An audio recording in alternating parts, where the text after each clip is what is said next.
talked for a long time yesterday.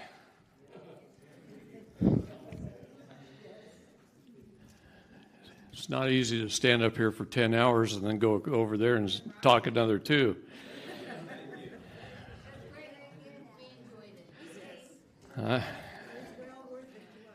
I hope so. Where did Ananda go? Okay, I'll wait on this then. I'll wait on this. So how many people have looked up President Trump's second Declaration of Independence? I tried. I couldn't find it. We took pictures of the original parchments on the hood of a car. Yeah, not the best way to do things. And I sent them to some people, and one of them tried to transcribe it and type it out. And of course it's in script, right? So it's hard to read. And then to top it off, picture number 30 was hard to read. It was blurry.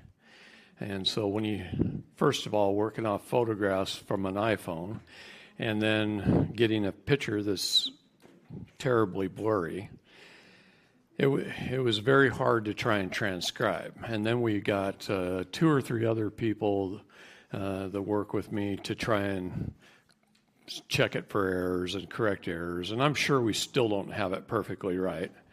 But how many people would like to hear it? So these are the photographs of the original parchment, if you can kind of see them. So there's just page after page after page of them. He's a little wordier than our first founding fathers. So I'll do my best. I'm going to steal that chair and bring it over.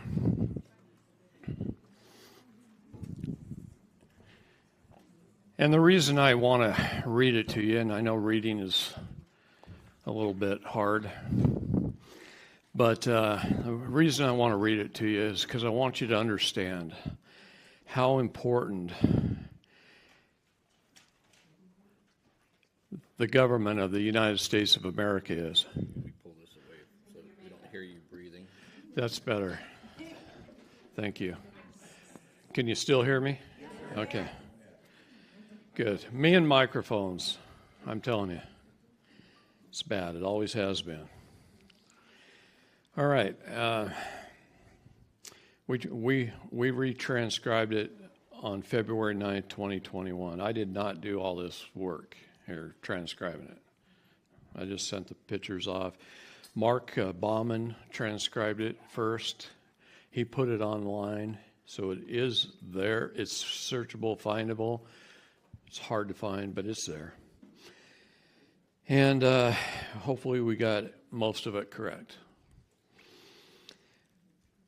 Trusting our cause is just, and having prayed for the fortitude of brave spiritual wickedness in high places, we citizens of America make this announcement to the shareholders of the U.S. corporations, including the City of London, the British Crown, and the Vatican, and their operatives in the media, government, and society. A second Declaration of Independence by the 50 United States of America. With utmost respect and admiration for the founders of America and the framers of the original Declaration of Independence, the American people humbly emulate their thoughtful, measured response to certain perpetual and ascending tyranny and despotism. We too believe it is a moral obligation of those privileged with knowledge and opportunity to work on behalf of the people, that the people are served best when their benefactors choose unity over division, nationalism over globalism, sovereignty over submission, and liberty over oppression. That all human beings are equal in their innate value, that America was founded under God, and that our God-given rights may not be revoked, suspended, negated, or abridged without due process. What distinguishes the Second Declaration of Independence from its progenitor is the object from which we seek independence. Regrettably, to our great misfortune, shame, and dismay, and despite the recurrent warnings and accorded safeguards, a cabal of foreign investors and privateers have managed to gain possession of our land, our wealth, our labor, our well-being, our future, and even our children. Although history has become muddied with varied interpretations of cardinal events, including the surreptitious adoption of Second Corporate Constitution and uncertain ratification of several amendments that have been destructive to the people, it matters only that one or more alien groups lay claim to America and its asset.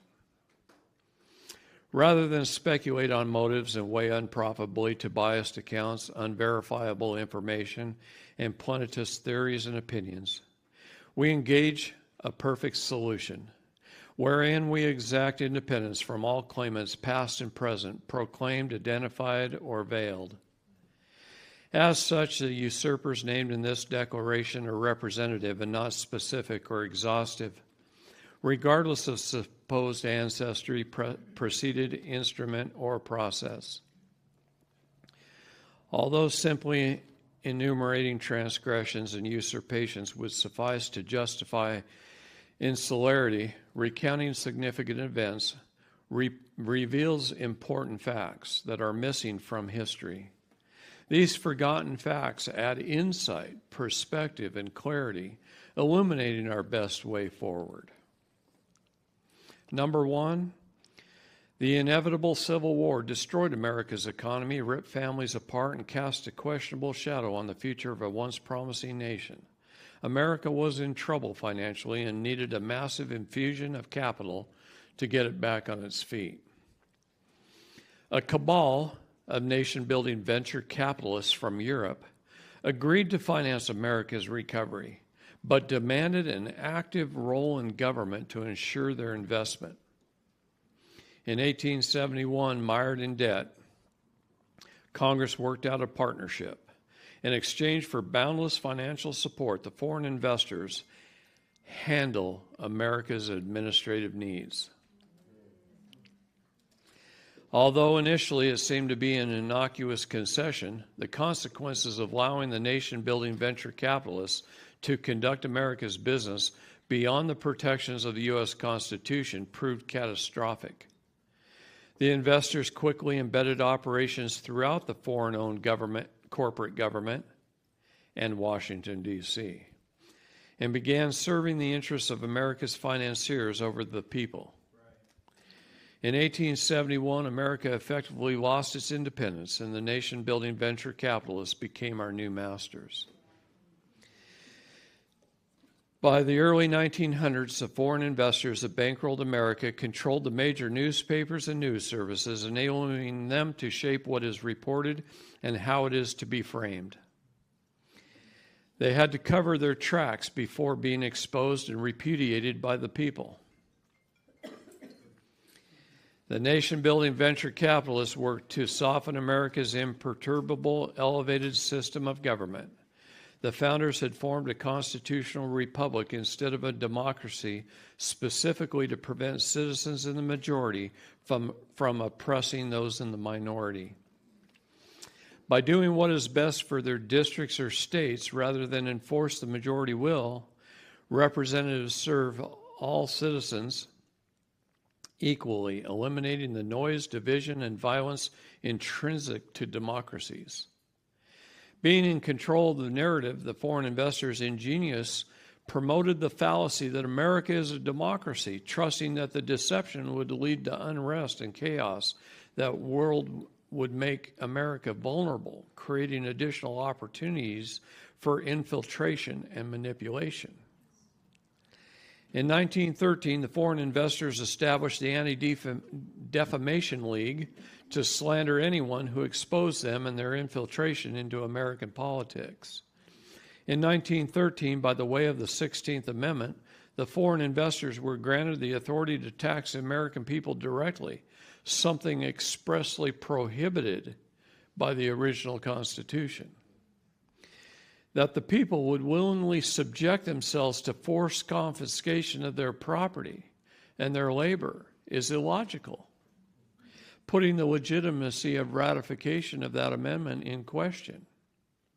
In 1913, by way of the 17th Amendment, the foreign investors breached an important safeguard that protected our constitutional republic from an infiltration of enemy forces. Previously, senators were statesmen appointed by the respective state legislators as a check on the House of Representatives, who were raiding the public treasury. Henceforth, senators would now run as glorified House representatives, reduced to promising free public money and services in exchange for votes. The authenticity of ratification is unlikely because the state legislators would not willingly surrender their authority to bridle the appetite of the people's house. Not would they accede to transfer more power to the federal government, opening yet another door for the international bankers to buy the influence they need to further their grip on America. In 1913, the foreign investors also gained control of our currency by pushing through Congress the Federal Reserve Act, establishing a foreign-owned central banking system despite the dire warnings of Presidents Thomas Jefferson, Andrew Jackson, Abraham Lincoln, Andrew Johnson, James Garfield, and William McKinley. The Federal Reserve Act passed with the help of compromised legislators between 1:30 a.m. and 4:30 a.m. on December the 22nd, when most members were away for their Christmas break. In 1920, Congress, by the way of the Independent Treasury Act, turned over the U.S. Treasury Department and its assets, our gold and silver, to the Federal Reserve, the central banking system owned by the foreign investors established in 1913. In 1921, the Council on Foreign Relations was formed under the cover of advancing America's interests in the world. In fact, the Council on Foreign Relations is sponsored by the City of London and serves to advance the interests of the foreign-owned Federal Reserve by direction the President, Congress, and the narrative through the operatives in the news and information networks. In 1925, the owners of the Federal Reserve formed the United States Corporation again. Just 5 out of the 100 shares issued were identified, with the balance of the shareholders of the U.S. corporation remaining anonymous. Yet the money hail leads to the City of London, the British Crown, and the Vatican. The tax dollars we send to the Internal Revenue Service go to the International Monetary Fund and the World Bank, which are under their control. They do not go to the United States of America. President Trump said, "Quit paying your income taxes."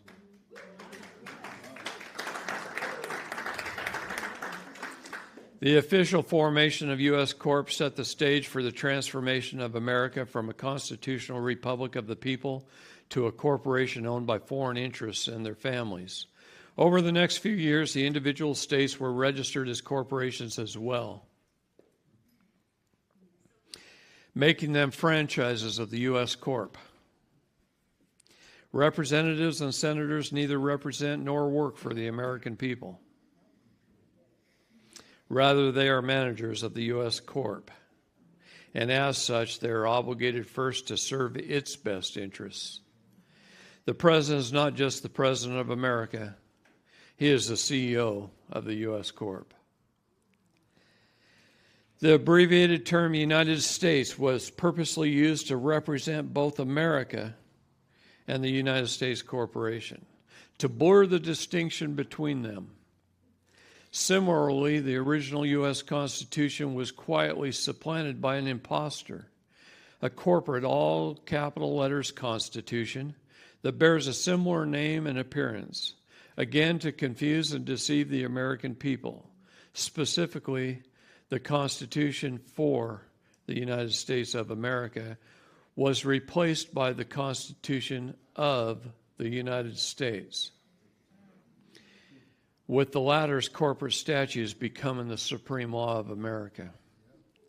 In 1933, the U.S. federal government declared bankruptcy, and President Roosevelt, its acting CEO, signed over to the U.S. Corp. America and its assets, including the people and our labor.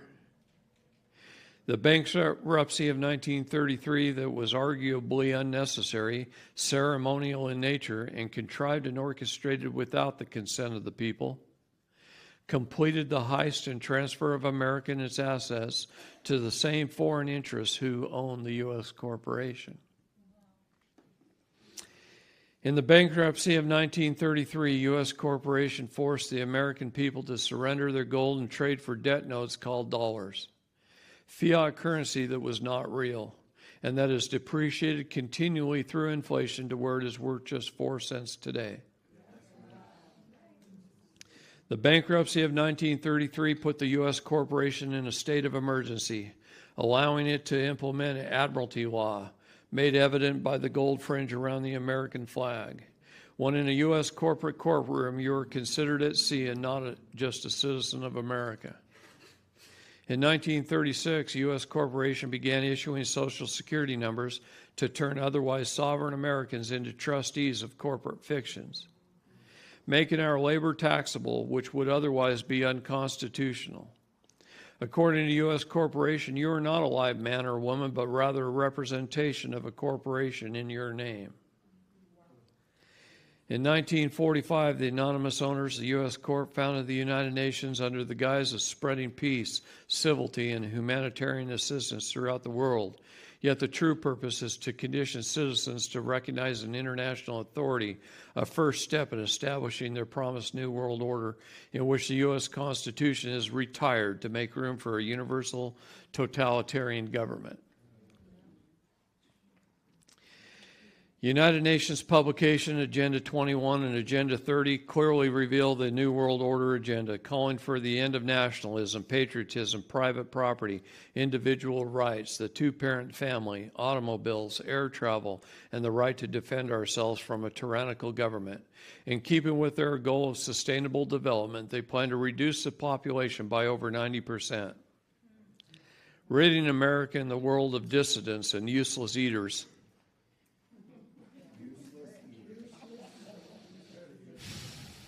Just breathe in through the nose, out through the mouth.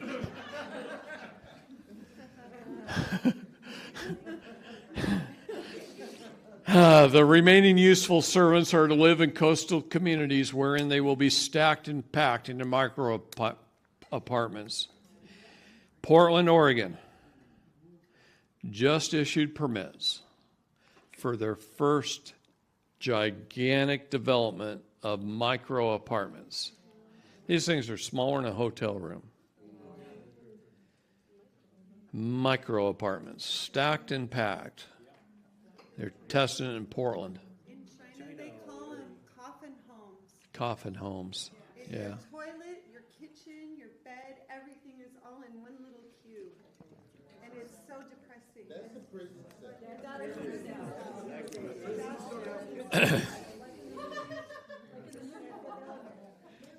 I love the reactions of you guys. Thank you. All right, number 21. The only thing standing in the way of their New World Order is a strong, prosperous, and secure America. To achieve their goal of world domination, America must lose its sovereignty and leadership position, and thus why the owners of the U.S. Corp quietly work to undermine our culture, systems, beliefs, standards, aspirations, and morals for the past 100 years, employing unrestrained methods and tactics. With millions of dollars at their disposal every year from taxing our labor, quit paying your taxes. The owners of U.S. Corp fund leftist nonprofit groups, including the Council on Foreign Relations, that work to subvert our nation and silence anyone in opposition. They integrate the officials and administrators who run the largest charities and organizations, including the AMA. found it interesting that that was the first one he mentioned. Just the order of which he mentioned them. Okay, the AMA, the APA, the CDC, the FCC, the SEC, and the FDA, and they embed operatives in the State Department, the Department of Justice, the intelligence agencies, official and covert, including inside the NSA, the FBI, and the CIA. In trade for generous grants and endowments, the anonymous owners of the U.S. corporation shape the curriculum and political sentiment of the public schools, colleges, and universities, ensuring the next generations, our children, harbor disdain for their own country, their history, their culture, their families, and even their ethnicity. Get them out of school. Another thing I want to back up and tell you a little story. Council on Foreign Relations. This story bothers me a little bit. This young lady, 27 years old, a beautiful news reporter, was interviewing a gentleman in front of the Council on Foreign Relations building in New York. And she was interviewing this gentleman, and she had just a cameraman, her microphone, talking to him and interviewing back and forth. And Hillary Clinton and John Kerry walked out of the corner of the parking garage door where they park underground, walked along the front of the sidewalk to the front doors of the building, and just probably without anyone noticing on either side, Hillary says, "Come on, John, I'll show you where the real White House of the world is." And she opens the door and they walk in. 3 days later, the news reporter had put it on YouTube, and 3 days later, her body was found floating in the Hudson River. Okay? All right. The anonymous owners of the U.S. Corp keep the people in the dark about the true history of America. The greatest heist and cover-up in history by controlling public education, the major publishers, the news services, the airwaves, and the social and information networks. The foreign owners of U.S. Corp prop up puppets throughout society and government, allowing them to make millions of dollars in trade for perpetrating their agenda of secrecy and subjugation of America. These traders include prominent politicians, newsreaders, pundits, authors, movie stars, and the heads of social news and information networks, major sports teams, music and entertainment industries, and corporate conglomerates responsible for over 90% of the products designed, manufactured, advertised, purchased, financed, and consumed in America. 90% of our products.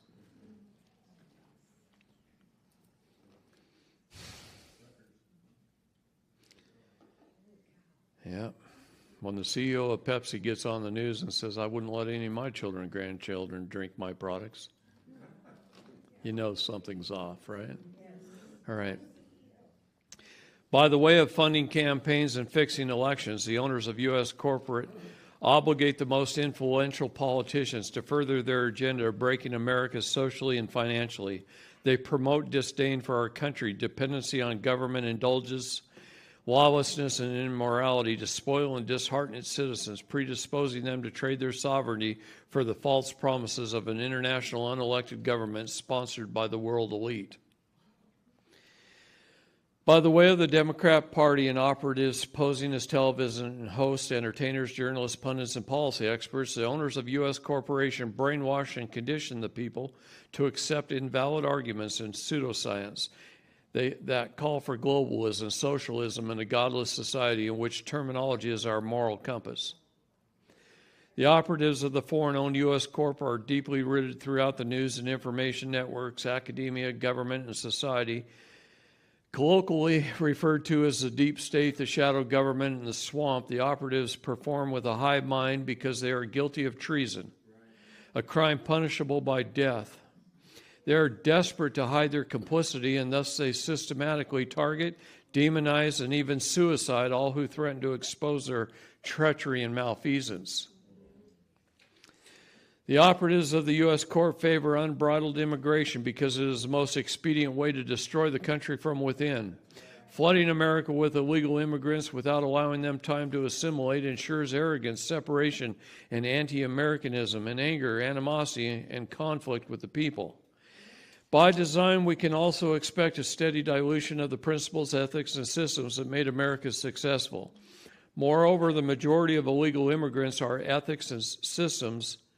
That is what's made America successful. The majority of illegal immigrants are likely to vote for Democrats who legislate according to the will of the foreign owners of the U.S. corporation, because they're paid a sizable sum, right? Because the free, open, and largely unrestrained internet secretly hides the hidden heist of America and the criminal network that operates in the shadows, the owners of the U.S. corporation, the perpetrators of crimes against American humanity are rightly concerned about exposure. To ensure that the people do not wake up, organize, and exact justice, they censor the information we see, ply us with prescription drugs, make us complacent with free money from government distract us with perpetual video games, and promote one meaningless sporting event after another. In conjunction with skewed statistics, deceptive polls, false facts, and the omission of decisive information, the owners of the U.S. Corp promote anti-Americanism in their New World Order agenda. Fake news keeps the people disoriented, misinformed, and divided over their ethnicity, gender, sexual orientation, religion, and economic class. Meanwhile, their debt system enslaves us. Their grip ever tightens through surveillance and fluorination. Vaccinations and other technologies are deployed to weaken any substantive opposition. The owners of the U.S. Corp are working incessantly to disarm the millions of law-abiding patriots who stand in the way of their totalitarianism and oppressive New World Order. By the way of orchestrated mass shootings, the owners of U.S. Corp will continue to terrorize the people until we assent to comprehensive background checks. The word comprehensive is nebulous and undefined, allowing for a battery of psychological and medical testing that's ever expanding. Until targeted individuals are deemed emotionally unstable and a danger to society. True to the predictions of every futuristic book and movie, patriotic Americans will be disarmed by the way of political profiling under the guise of screening for mental health. What did the Supreme Court just say yesterday? You tell me. I was standing up here for 10 hours. Something about California's bans on many things. Yeah, they overrode them as unconstitutional. Yeah. I was told they were going to do that. I didn't know they did it yesterday. So, yeah. Okay, number 33. Through their vast indoctrination machine, the foreign owners of the U.S. Corp have convinced the American people that America is a democracy, and that democracy is the highest form of government. This is problematic because democracy is by definition mob rule. Democracies invariably fail because a majority mob always demands more and more public money and services procured through excessive taxation and other socialist-like policies, resulting in economic ruin, runaway debt, fiscal collapse, and ultimately social implosion, opening the door for the promised, predicted, dreadful, and ever-looming New World Order. Because sovereignty is not sustainable without exposing the ills of democracy and reestablishing our elevated constitutional republic, we are compelled to make the following proclamations. You see why I'm telling you guys the most single, most important thing you could do for America is change your status. Be the American, the Californian you were intended to be. Take back your birthright. Stop being the U.S. citizen under the corporate structure of the 14th Amendment. Okay? Single, most important thing you can do. And then go get your passports that reflect that status so that you have identification. So when the bottom of that passport is scanned, it shows you have limited diplomatic immunity by the Geneva Conventions. Okay? Incredibly important. Nothing more important than millions of us standing up and sending that to the Secretary of State of the United States. You know what kind of message that sends? They're processing so many of those, they can't even get them in. You can't get people to process them fast enough. That's what we want. We want the mail to pile up along the walls in the hallways of the State Department. Just send in your affidavits. Okay, enough preaching. It is Sunday. And it feels good when you do. Okay? All right. Because sovereignty is not sustainable without exposing the ills of democracy and reestablishing our elevated constitutional republic, we're compelled to make the following proclamations. The word democracy does not appear anywhere in the America's founding documents. Nowhere.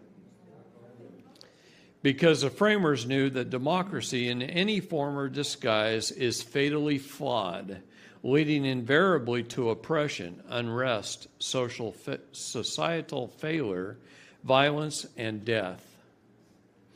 All modern forms of government are elected democratically.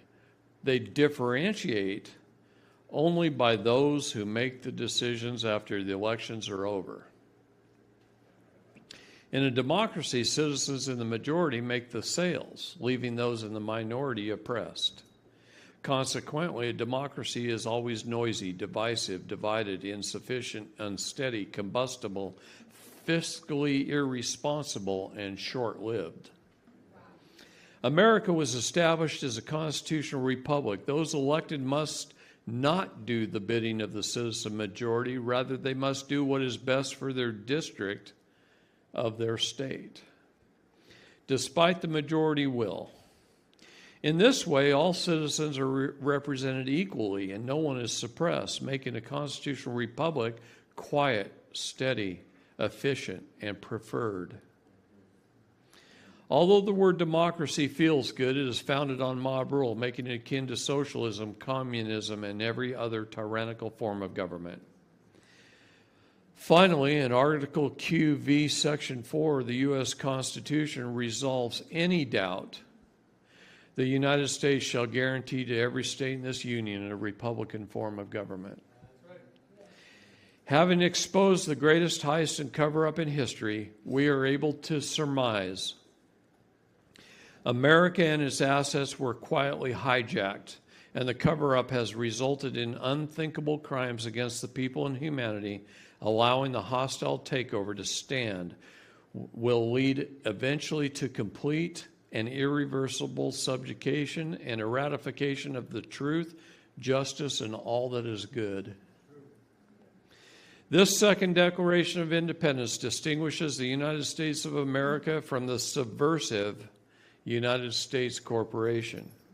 It asserts that the U.S. Corp was formed illegally, that it is foreign-owned, that its shareholders have been quietly at war with America for more than 150 years. Treasonous operatives embedded within government and the fake news networks purposely divide the citizenry and facilitate conflict among the nations. To hide that U.S. Corp was formed illegally, that is foreign-owned, and that its shareholders have been quietly at war with America for the last 150 years. These treasonous operatives embedded within government and the fake news purposely divide the citizenry and facilitate conflict among the natives to hide that the U.S. Corp is and always has been the only real enemy of America. This second Declaration of Independence also repudiates with conviction the U.S. Corp's satanically inspired plan for world governments. In addition to being of, by, and for the elite and not the people, Their falsely advertised pseudo-utopian, unelected, totalitarian New World Order would supplant America's sovereignty and extinguish forever any semblance of liberty and prosperity. Because natural inclinations predispose human beings to be a little short-sighted, malleable, and easily bamboozled, one might presume the American people should bear the responsibility for being swindled out of their homeland, inherited from their forefathers who procured and secured, if at great expense and much sacrifice, and for slowly but steadily trading their largely unappreciated blessings of liberty, opportunity, and prosperity for trinkets in the form of unearned comforts, frivolous indulgences, and glutinous pleasures.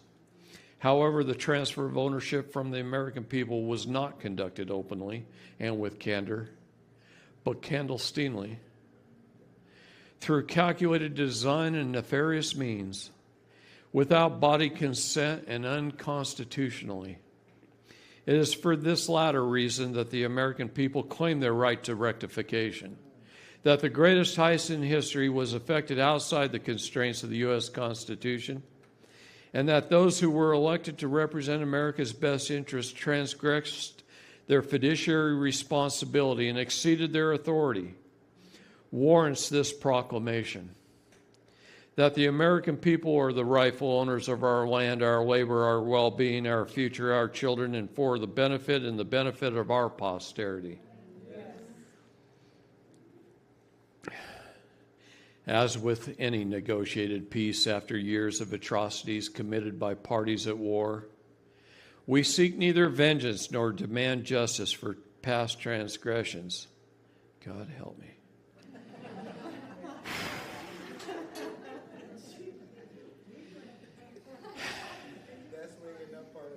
I got to read this paragraph over and over to myself occasionally.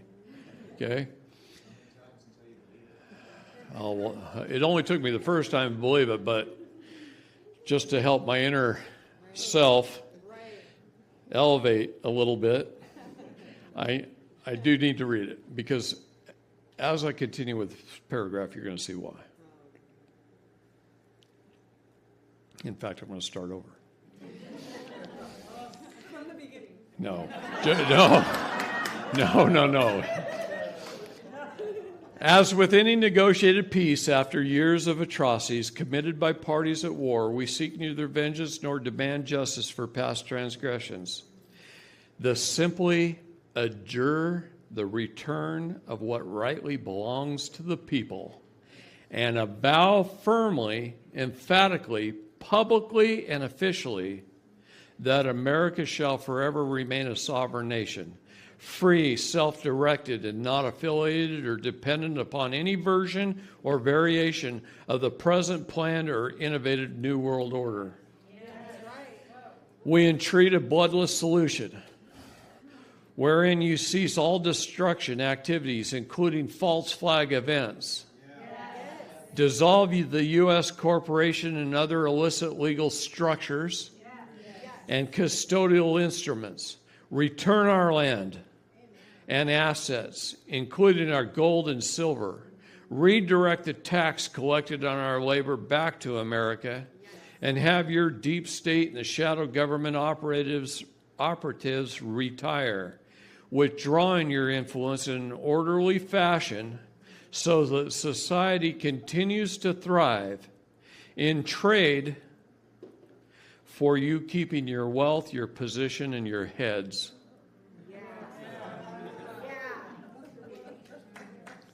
I think he was pretty darn clear right there.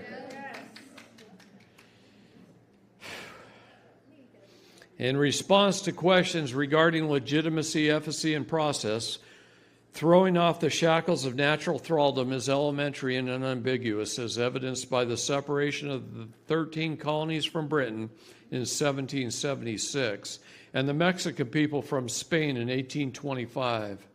A formal declaration hailed by authorized representatives procures independence that is immediate, whole, consummate, infrangible, and unencumbered by obligation, condition, or imposition. As we enter grievous territory, we reflect on the precarious roads our forefathers forged when they judiciously severed the political and familial ties that bound them, Our hearts also are filled with melancholy and trepidation, yet we too are resolute in our posture and positions from being confronted with no better option. Despite the manifest peril, the consequences of acquiescence are graver still, compelling us to claim solemnly our independence once again. So in support of this declaration, with its firm reliance on the protection of divine providence, we mutually pledge to each other our lives, our fortunes, and our sacred honor. The 56 signatories, or the task force, are affixed at the time of presentation to Congress, the President, the 50 state legislators, and the governors of the respective states.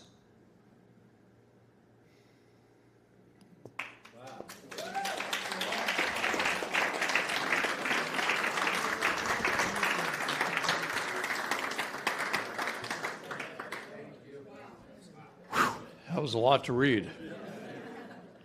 What's the name of this that you just read? What's that? What's the name of this? The second Declaration of Independence. President Trump and 56 signatories on July the 4th of last year. When was it done? When was it brought to, when did they do it? What was the date on that? 4th of July, 2020.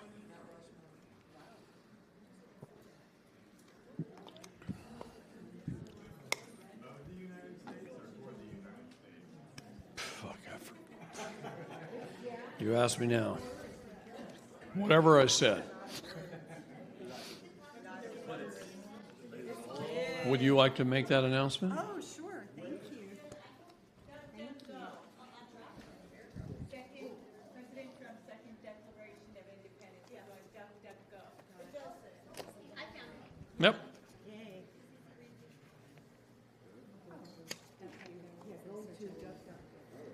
So, thank you so much. You're welcome. Hello, everyone. I wanted to share with you, and many of you may have heard of this. It's called the Clear Phone. And the Clear Phone, a lot of patriots and a lot of Christians are excited about this phone because you will get away from 5G, and you will also get away from the invasive CCP. This is a privately owned new technology. The company is debt-free, and it's an opportunity for all of us to share with each other, reduce our phone bills. An average phone bill is about $40 a month. So don't just run from the big corporations, which we're trying to get away from. We don't want to support them anymore. Right. Verizon is Luciferian satanic. If any of you know about Ty and Charlene Bollinger, they created Vax. They sent out a massive text to everyone informing them about the poisons and the dangers and adverse reactions of vaccines. Verizon went in and cut their communication so that they couldn't get the word out and they couldn't get the truth out. So if you want to learn more about it, please come see anyone here at our table, and we can share with you about this new phone and a technology. They use a Samsung, or like a Samsung. What's an Android? It's an Android. So if you're addicted to your iPhone, like I'm addicted to my iPhone, there might be some learning curves, but I'm already signed up, and I just want to encourage everyone. Oh, this is cool too. You have absolute privacy. So instead of offering a social security number, you don't have to offer really anything. And they will assign, you don't even have to offer your name. They will assign you a 12-word code. You make up the 12 words. Oh, okay, yes. So you can make up the 12 words. And rather than all of your information right now being stored in the cloud, they have a technology called sharding. So it literally obliterates your information into tiny little specks of invisible dust, let's say. And they have their own operating system, and they also have a blockchain currency that they're creating. So we can exchange with other patriots and Christians that are God-loving and freedom-loving. You have a website? They manufacture their own phones, and then again, on the break, you can come talk to us, and we can put the information up. And it's also a private membership association, so it's not like a Dun and Bradstreet thing, okay? Okay. Manufacturers. So can you have your information transferred from this phone to that phone, or how does that work? Yes, you can. They do, in the beginning, they teach you how to transfer I believe it's your SIM card. I'm still learning, so we can all learn together, but I'm just very excited about it. What if you have some technology, you buy your phone and then you call somebody who has an iPhone? What about the information? Is it encrypted or is It's like proton mail. Clear phone to clear phone is the only thing that's secure. But within it, they have the Clear Signal app, which the Signal app that already a lot of iPhones use, you can use that to communicate to other people who are using the iPhone. But their software is encrypted. And as far as I know, but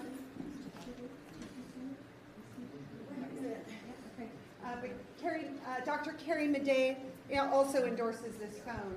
She's really big against technology and the invasion of technology in our bodies, because part of their criminal acts is not only injecting us with operating systems through their crystalline technologies, which are not vaccines. So she's a strong endorser of this phone as well. That's Dr. Carrie Madej. How much are they?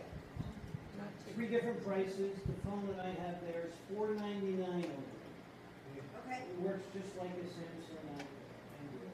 okay. And the next one is $8.99 and the next one is $12.99. That's a cheap. $12.99 is about this big. It's beautiful. It's beautiful. There's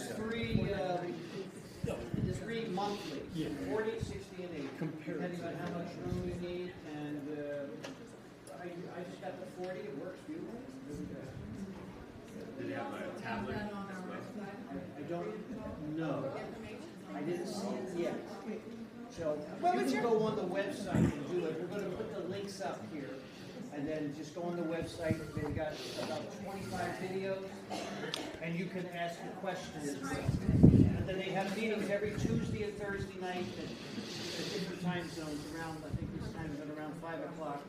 And it's very informative. And then you can also talk to the CEO of Clearphone and ask him directly questions. Can you keep your phone number? Pardon me? Can you keep your phone number? Yes. You can have a new phone number that they'll give you, or you can keep your other phone number, whichever one you want. How's the network? It is expensive, and they have their own, Please tell your feelings about their own apps. being a state However, national. if you choose, You want can to tell your pull story? apps from Google, if you want, and put them on the phone as well. It's really fascinating. It's really good. It's the first step of getting away from big tech. Because as you know, Google and company, they steal your information, sell your information, spy on you, and put you on a list, depending on what you're talking about. These other ones that could buy videos though, right? They May I are make a public absolutely announcement against less than 60 5G. seconds? They're remaining 4G. Yeah, let's do it right before the break. Okay. That's right. It's out. First of all, I have a question on that. Application separate is great because it keeps us from Google. But if you go to Google, aren't you opening yourself up now? That's why I said it the way I said it. If you want to do that and take your information from your Google phone, you can ask him what happens with that, the possibility. For me, I ain't doing it. Nobody's knowing. The good news about it, since it's a 12-word sign up, your name doesn't appear. So if they say that Clark Mangelsdorf, I want all his phone records, they're going to look and go, we don't have a Clark. Because it's a 12-word sign up. So, no. But don't lose it. I can still get it. That's the whole thing. Big time. You know, so you can create your own servers, your own network, your own system. It's obviously very expensive, but if you're in that world, you know.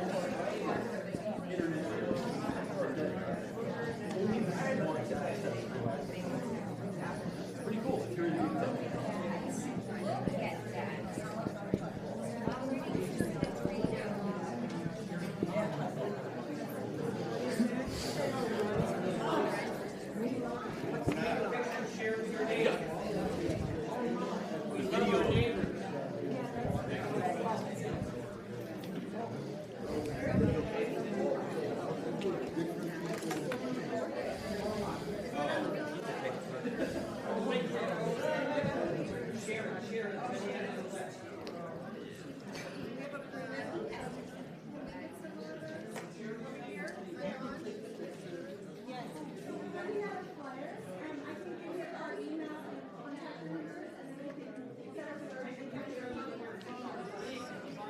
We'll put it up on the board anyway, so.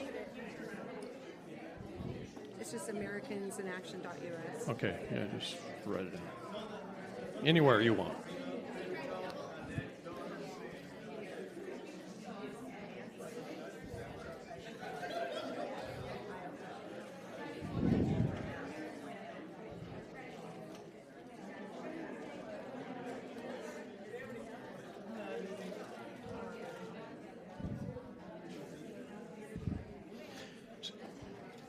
So the website is AmericansInAction.us. Okay?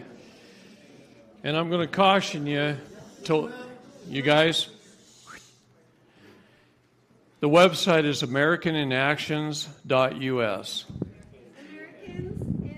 AmericansInAction.us. And you can fill in the inquiry form, and then one of us will contact you to share with you about it, so you can learn about it. Any and all of your questions, we will make sure they get answered. So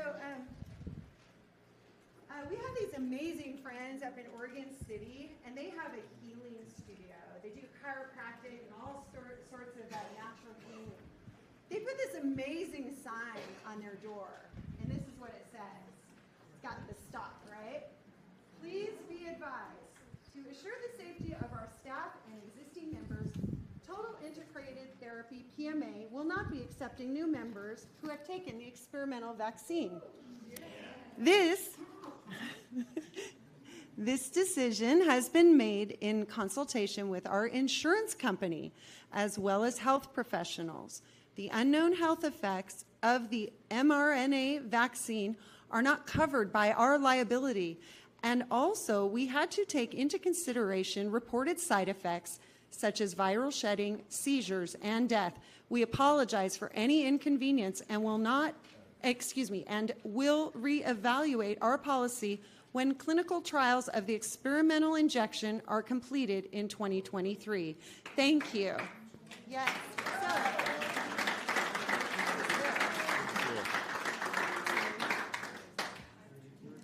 On that note, if this interests you, I can email you the printout, the PDF for this, so you can print it out. We only have a few here, but feel free to come up and take a picture of it. Just take a snapshot, okay? Yay. Thank you. Yes, please. Yeah, please.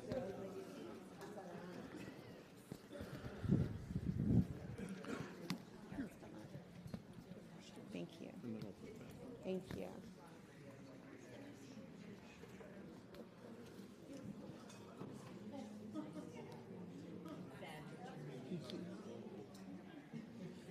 Can that help?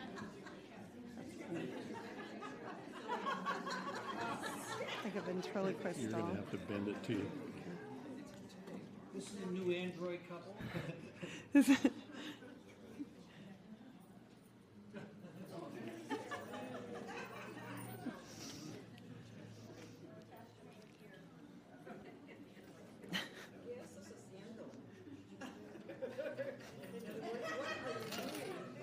I feel like I'm a ventriloquist doll, and he's gonna start going like this in my back. Da, da, da, da, da, da. I wanted to share with everyone my experience. I feel like this is a celebration, and I wanted to share this celebration with you. I've taken this is my 4th David Straight seminar, and it really resonated with me. When I first saw him on YouTube, I sat up so straight in my spine. I felt surges of energy going through my spine, and I said, this indicates. I don't know what this is, but I have to find out what this is. And since I was 15 years old, I had a voice, and it was loud, and it felt like God, so it's God. God says to me, go to the road of Genesis. So I'm fumbling around through my life. I'm basically doing this mantra, go to the road of Genesis, go to the road of Genesis. I'm thinking, what does this mean? And I looked in different places, and I tried to read the Bible, and I wasn't very biblical, so it wasn't making any sense to me. And then I think it was the second David Straight seminar I had, and he said, I want you to open up your Bible, and I want you to go to Genesis. And I almost had like a cathartic release of this was the missing link that I have been looking for, because you all know the law because God wrote it in your heart. And the only reason why the law exists is for the lawless. And because they are not self-policing, now it's up to us to not only be the police of ourselves, but to be the police of others, which is a crappy situation to be in because none of us want to do it. And now we look like the jerks for calling them out. But they've trespassed against us, and it's okay for us to stand. We have permission. It's full permission slip from God, right? So he says, I want you, rather than to read the Bible like I was trying to read it and understand it, he said, I want you to read it like a trust indenture. I said, oh my God, ding, ding, ding. So I've been really embracing this process. And when I did that, I said, it's a lot of information. Someone said yesterday, what about the affidavit? We're afraid of the affidavit. I was afraid of the affidavit. It's not the affidavit that's so scary. It's the affidavit process and all the work and the mountains, and you think you have to learn and know everything. No, you don't. All you need to do is take the next step and trust God. And take the next step and trust God. And that's it. Let go, let God. So with all this amazing journey I've been on, yesterday I went down and I filed my repudiation for my citizenship. And he has been a guiding light. But he didn't do it for me. He didn't do it for me. We each have to be our own heroes. And that's what Jesus taught us, right? Right? Because you've got a head with a brain, and you can do it. Because we were equipped with this in our hearts. So I just wanted to share this celebration because I'm now a free woman.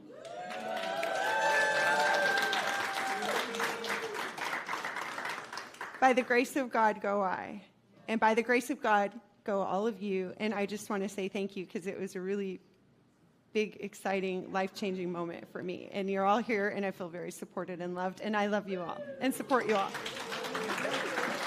Thank you.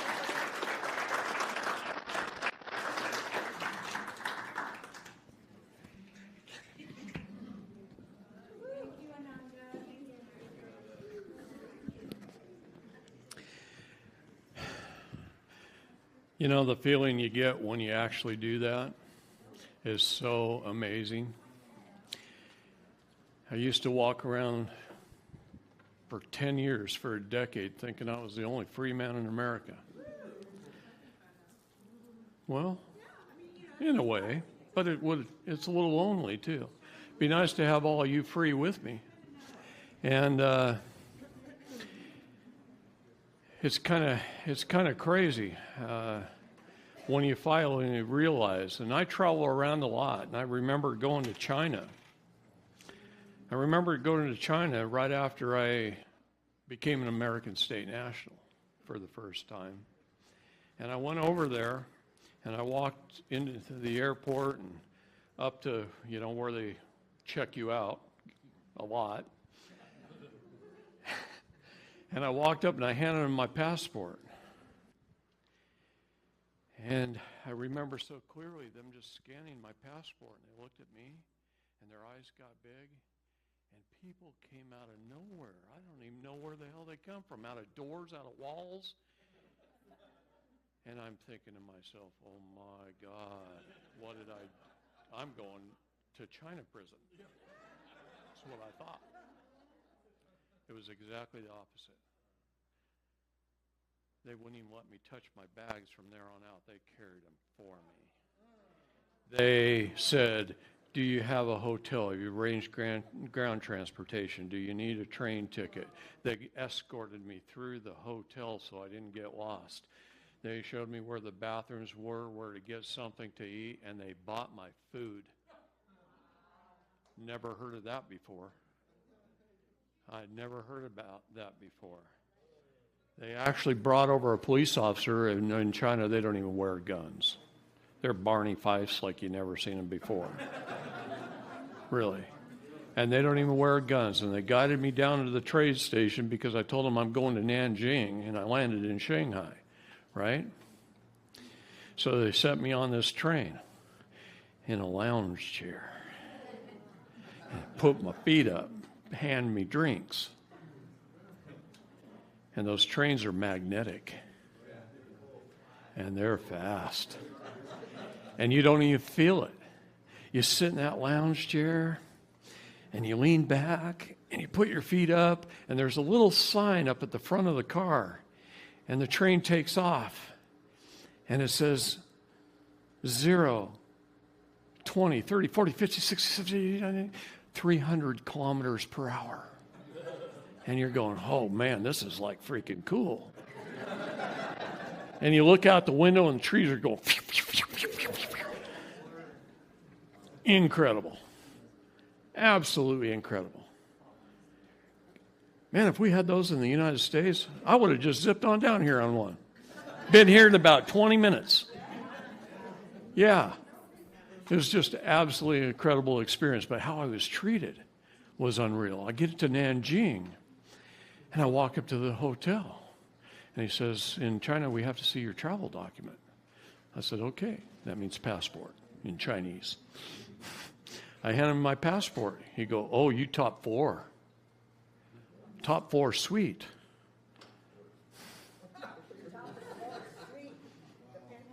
Yeah. Yeah. It's just incredible how I was treated. I thought, I wasn't treated that way last time I came here on a citizen passport. What's the difference? Yeah, it was funny. Funny to me, and it hit me really hard, and it was interesting. And it's kind of nice to see. Guys, we got to be careful who we support, what corporations we support. Verizon holds its Mulak Festival every year.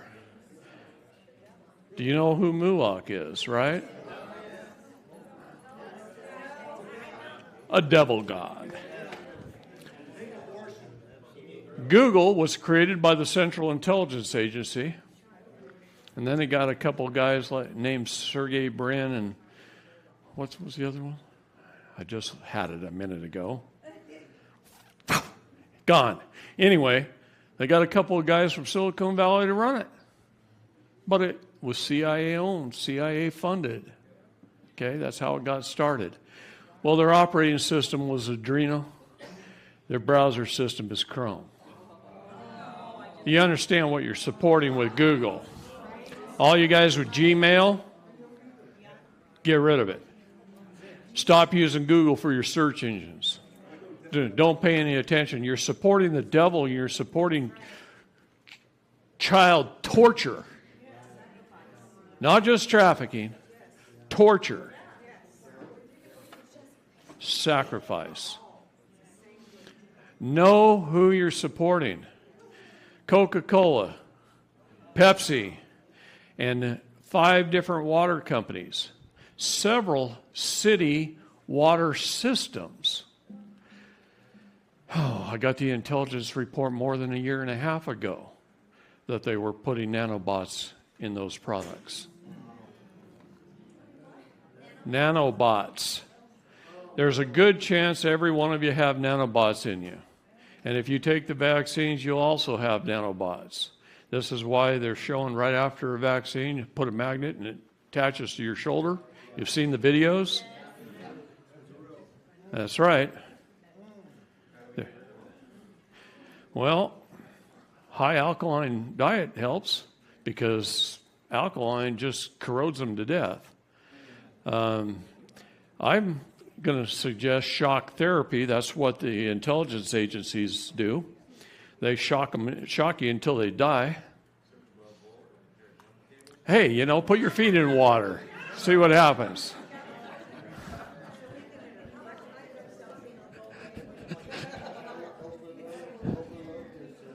No, but some TENS therapy will help. Okay? Some TENS therapy will help. Oh, it's just mind-boggling, really, all the crap.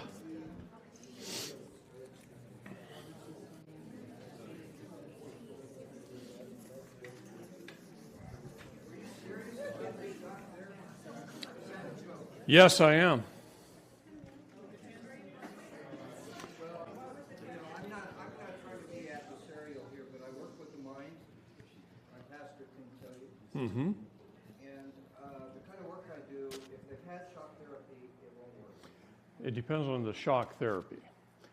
Well, are you talking about going to the hospital? No. I don't talk about going to AMA for anything. You got to understand that right off the bat. I don't go to doctors, hospitals, or anything. So what kind of shock therapy? A TENS unit. The TENS units. Put them where your blood vessels travel, close, and just do it over and over again. What it does is it just stops them. It kills the little micro things in them that I'm not an expert in this. I'm just telling you that's what we've been told to do by our intelligence agencies, so we survive. Okay? No, it is. It's totally harmless. Yeah, I'm not talking about the kind they used to do in the mental hospitals. Or good pun. Good pun. All right. Go ahead. We have a guy up in Nevada County who she does frequency work with people because you get nanobots. Because you get nanobots from the chemtrails as well. And so he has you put your feet in water, and then he has a. I probably shouldn't say this in public, but he has a Rife machine. Yeah. Rife? Rife machine. So he says that this will so he neutralizes the nanobots that are in your body, and then he puts a different frequency where they drain out. And I actually have seen little sparkle things in the water. So he says that this is how you get rid of them. I held up a water bottle the other day. It was yesterday or the day before, and I held up a water bottle, and you know how they're kind of a star shaped on the bottom? Yeah. I don't know if it was this brand or not, but I held up a water bottle. No, I don't see them in this one. But it was very clear. You could see silver particles in the bottom that had settled. Yeah, they're nanobots.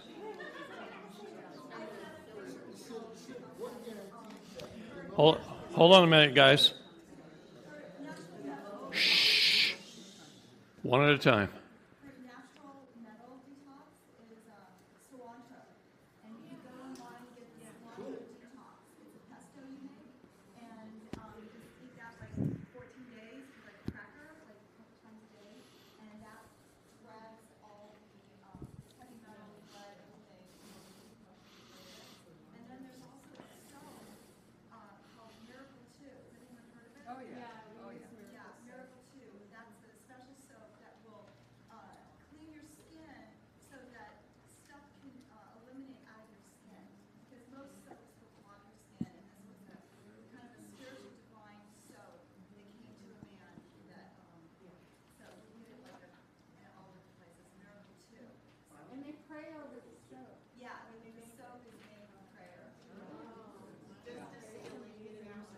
Oh, I also heard about an alfalfa bath.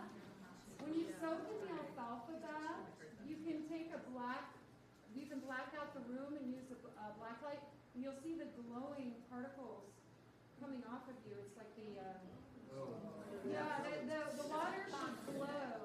And I'm not sure the recipe, but you could probably do a DuckDuckGo search to research a little bit more. I haven't tried it, but I've heard that there's an alfalfa bath that can help pull the crap out. So. okay, right here. Does well, I'm sure it would. Yeah. What about colloidal silver? I love colloidal silver. I use it on my dogs and horses all the time. All their wounds, everything. I've used it on me a lot. Okay. Hold on, right there first. Okay. Go ahead. Guys?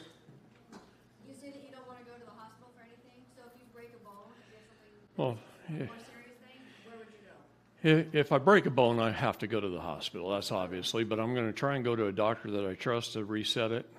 Okay. If I get a cut, well, I just sew them all up myself. I've got scars all over me. Look at me, man. I have scars everywhere. Okay. And I just sew them up in the field. So.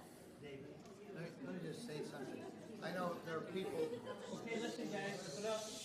I know there are people here from all over the state and north here and whatnot. But if you're local, we have some wonderful Christian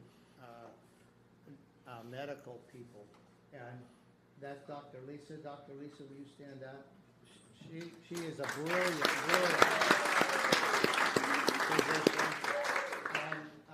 and she's been put on probation by the medical community because she doesn't participate in the big pharma stuff. And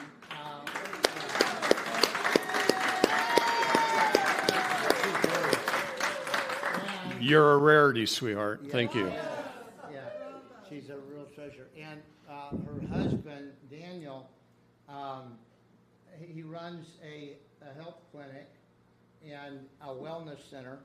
And the therapy that you were talking about, he's a specialist at. He has thousands of dollars worth of Awesome. equipment. Wonderful. But this is what I want you to pray about. I mentioned this morning, that the promise of Scriptures, there's a great contest at the transitioning of the ages between good and evil. Obviously, the kingdom of God will prevail and be exalted over every other kingdom. Yeah. And so we're in the throes of that great struggle. But remember this, part of the promise of the transition into the eternal age, the millennial age, is Christ makes a proclamation, old things are passing away, and Christ is making all things new. Now, this is what we have to embrace, is the understanding that Hebrews 2:10, God's plan is to share his glory with many sons and daughters. Aren't you thankful that the Creator God is like that? Yeah. He wants to share his glory, his power, his wisdom with us. So the whole idea of Christ making all things new and everything that's been defiled by evil passing away, the passive great American religious enterprise, and thank God that's part of the old system that's passing away. But the idea is we just stare at our navels and hum Kumbaya until Jesus comes back and solves everything. That flies in the face of biblical Christianity. And so I just want you to meditate on this, pray into it, think about it. I think that clearly the plan of God is for us to be involved in the process of Christ making all things new. And we need a new governmental structure. What is that? It's the kingdom of heaven in the earth. And with medicine, we need to reinvent medicine. We need to reinvent, politics, finances. There's no education.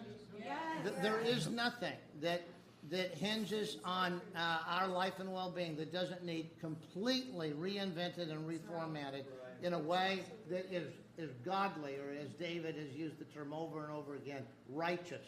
Right. Which means that everything that is wrongous passes away. Anyway, so I wanted you. One of the things, we only have 40 acres here, but one of the things that we have envisioned, one of the many things, is to have a health clinic that honors God and is completely unhinged from Big Pharma.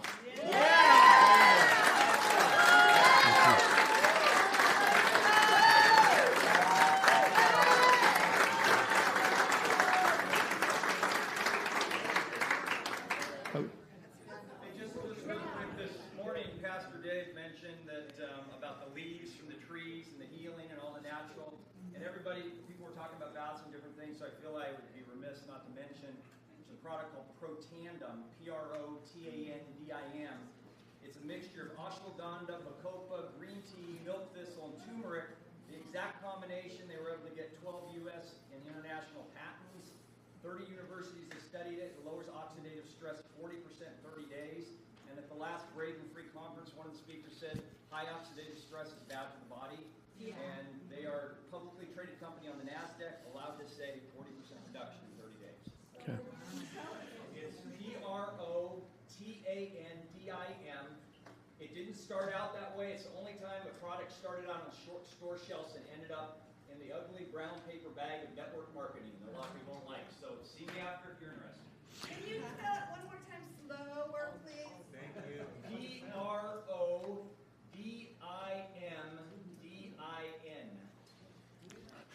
Okay. About 20 years ago, I decided corporations were evil. And I didn't decide it. I just found out. Okay? I didn't decide anything. God said, David, knock it off. These guys are evil. These guys are evil. So I started putting medical businesses like yours into private membership associations so we can kick government to the curb. Okay? And these medical associations that have done this, it makes a world of difference for them. Okay? Just tell the IRS where to go when you're all done. Okay? Government cannot regulate private membership associations. It says that in all their laws, statutes, everywhere. Okay?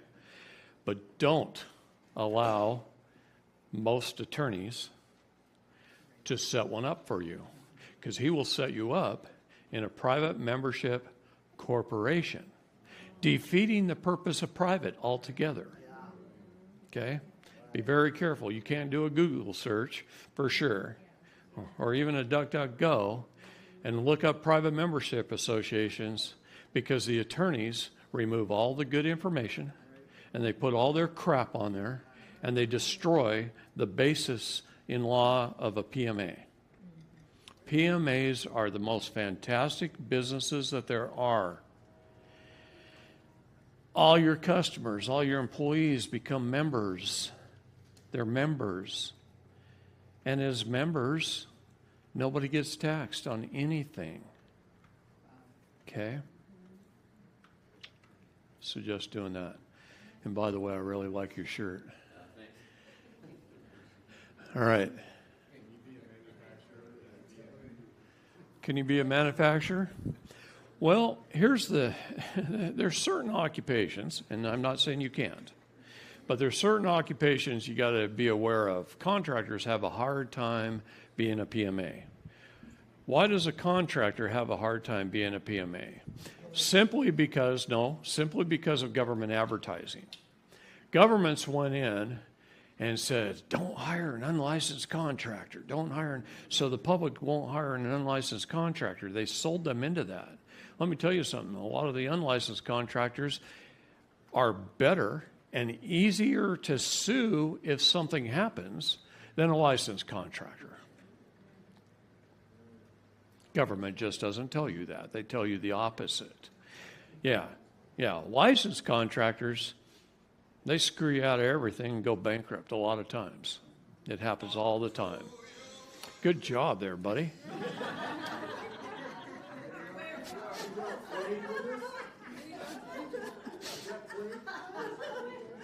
I was ready to dance. No, you don't want to see that. No, you just don't want to see that. No, got to have fun doing this anyway. All right, hold on. I have a question on PMAs. I am a contractor, but I'm a good one. I bet you are. And we're set up as an 1120S corporation. So how does that work if we correct our status? Because it flows, do we just get rid of everything? A state national is a state national. A citizen is a citizen. How you do business really is not affected that much, other than the fact that as a state national, we learn that certain things are not the way they should be. And the state attorneys talked you into some kind of a corporate structure so that you can go get a state license. Let me tell you something. Free men don't ask permission. Stop asking and be as king. Okay? Do you do a good job for your customers? Would your customers call you back regardless? That's right. See? Free market determines whether you stay in business or not. Okay? These wonderful doctors over here have a lot of good patients. If you weren't an S corporation or what, I don't know what you are, but if you weren't a corporation of some kind, would your patients still come back to you? Absolutely they would, because of you and your righteousness and your reputation. But I tell you this, we should have done this, whatever you call it, because we've been approached. And she owns everything. It's California, so you might as well give it to the girl because she'll own it here. That's a joke. But anyway, I would love to talk to you about helping us do that, because we want to really impact this community. Good. Really impact it. Good. I think impacting this community right here, you could stand up so we can hear what you're saying. Whoever can hear you. Yeah, you know, that's one of the problems with a room that's wide.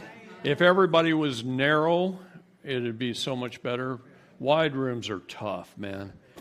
And it's, yeah, I like you close anyway. Okay? I just love all over you. So if we set up the contracting business as a PMA, is that how you get out of this? Right? Am I getting it? You are. You got to understand something. We only have 2 jobs in life. I say this over and over again. We got to correct the errors our public servants make and educate them so they don't do it again. And understand right now, we haven't been free in 150 years. President Trump even said that. Okay? We haven't been free in 150 years. Those compartmentalized legal idiots out there with OSHA and OLCC and the AMA and the state medical board or whoever you're dealing with, doesn't matter. They're all got their blinders on. They're looking at this book of policy. Rules, codes, statutes, ordinances, and policy aren't law. It's their policy. It's for employees of their business to follow. If you walk into Walmart as a customer, do you got to follow the Walmart employee's handbook? No. But see, as a citizen, government thinks you got to follow all their policies, rules, codes, and statutes because you volunteered. You volunteered to be a citizen, a person, or a resident. If you do, you need CPR because you're dead. I'm trying to create some living people in the room. Okay? There's a big difference. Okay, go ahead. I'll just work my way across. If you own a home that has a mortgage, and you become a state national, and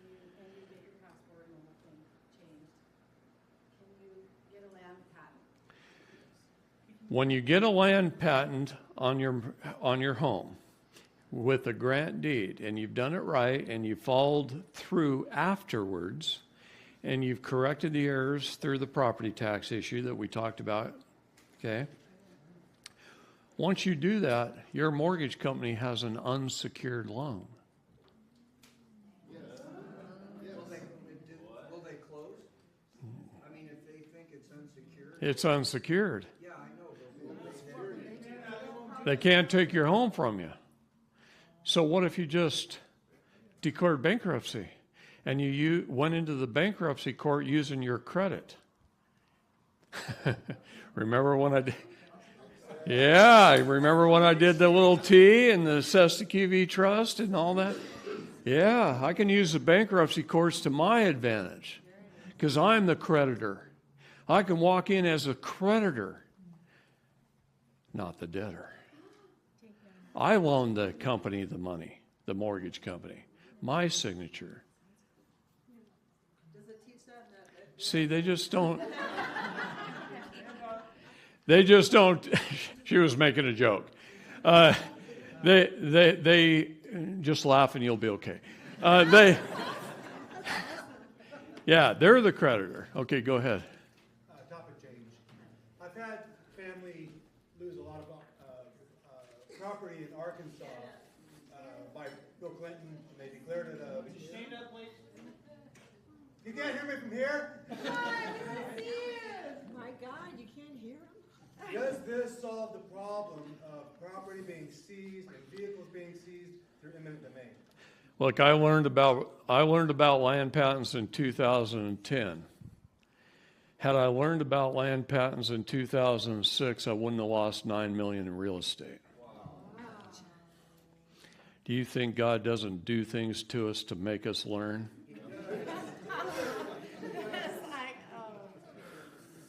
Yeah. I didn't get here for nothing. I earned my way here, and it was expensive. Okay? It was expensive. I started into this because they took my kids.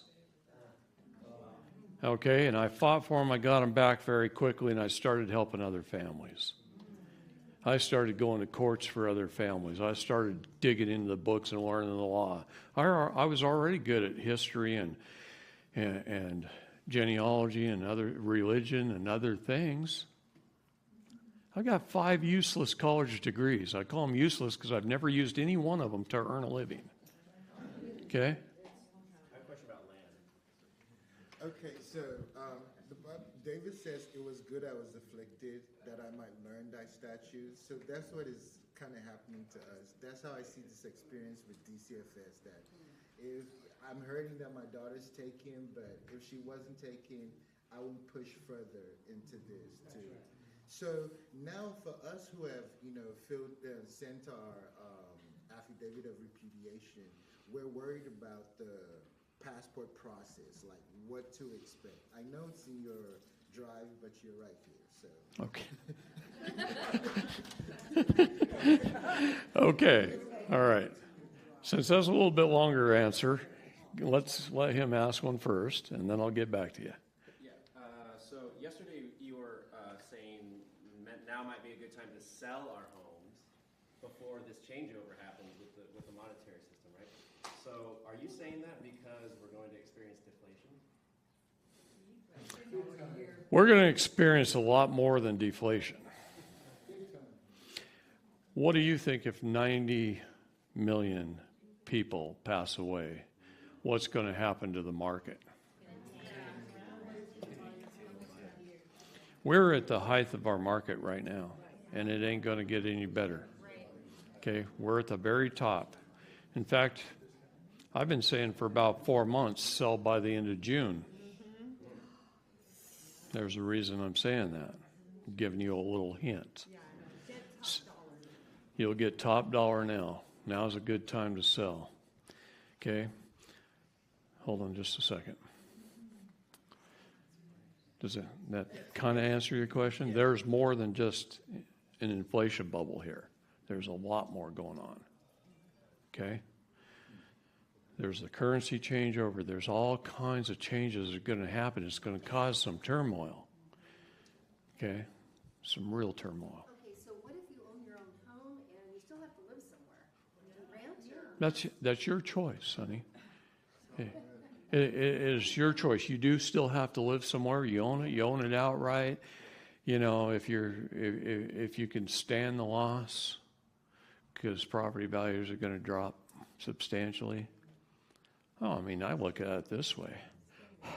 There's a lot of these idiot millionaires that they're taking the vaccine. Their kids are taking the vaccine. Their grandkids are taking the vaccine, and pretty soon you're going to drive by their house and go and say, boy, that's been empty for a while. I think I'll just move in. I'll pay 7 years of property taxes in Oregon. I don't know what California's is. Could be 10 years. Who knows? Look up your adverse possession laws. I'll walk in and I'll pay 7 years of property taxes up front, and I own it. Up front? As the creditor, right? Yeah, I'll pay it right up front. I'll pay 7 years of property taxes up front, and I'll own that house. And then I'll put it in land patent so I don't have to pay property taxes ever again. But that covers the adverse possession laws. And I'm just going to look at it as a down payment on a new home without a mortgage. See? That's a full payment on it. Yeah, you see what I mean? Yeah. Adverse possession laws in every state. Adverse possession laws.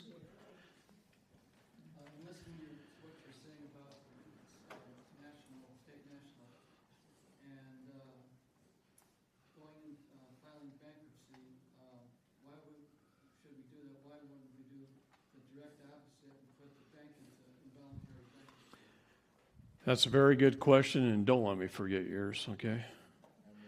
Where did I do with my pen? I think it's this one. Okay, again, really quick. That ain't it. Here, I'm just going to throw that one down there so I don't pick it up again. How did you get it over here? Oh. That was my bad. My bad. Were you sure? I'm positive. That was Okay. Okay. All right, whatever. All right, we have debit and credits.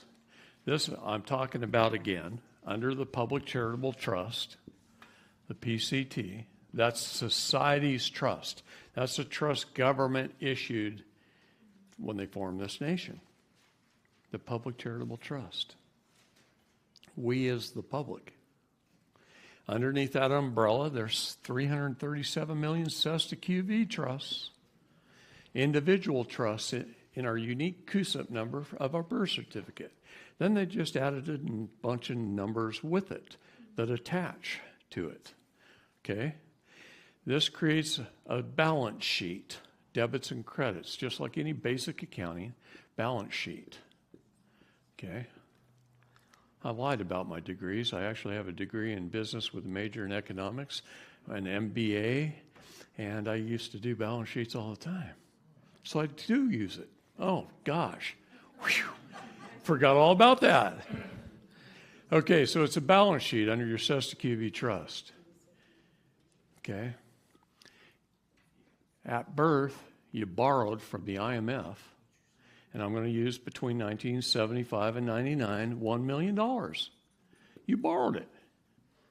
And you threw it over here into the public, out in the public, to all the banks.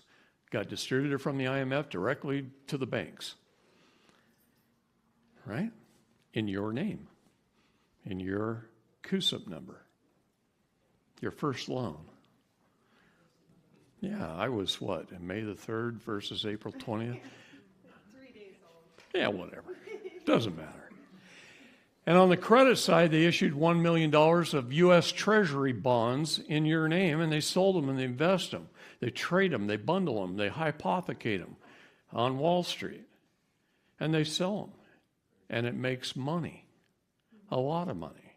Then they insure this debt so that in case something happens to you before you're an earner,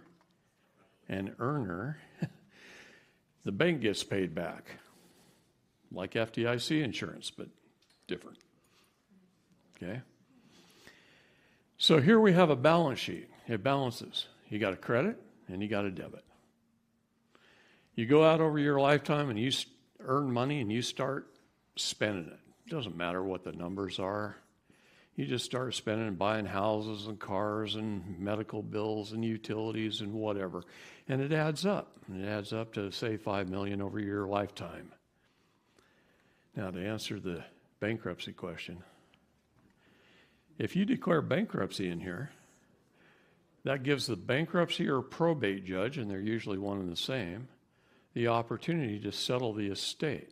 So let's just say halfway through your life you declare bankruptcy and it had $50 million in this account. They just come in and pay all this debt off, and it starts over right here with the $1 million balance. And then you keep living. You keep spending it and spending it and spending it, and this keeps growing and growing and growing. Pretty soon this is up there big time, and they receive your death certificate, and you go through probate again.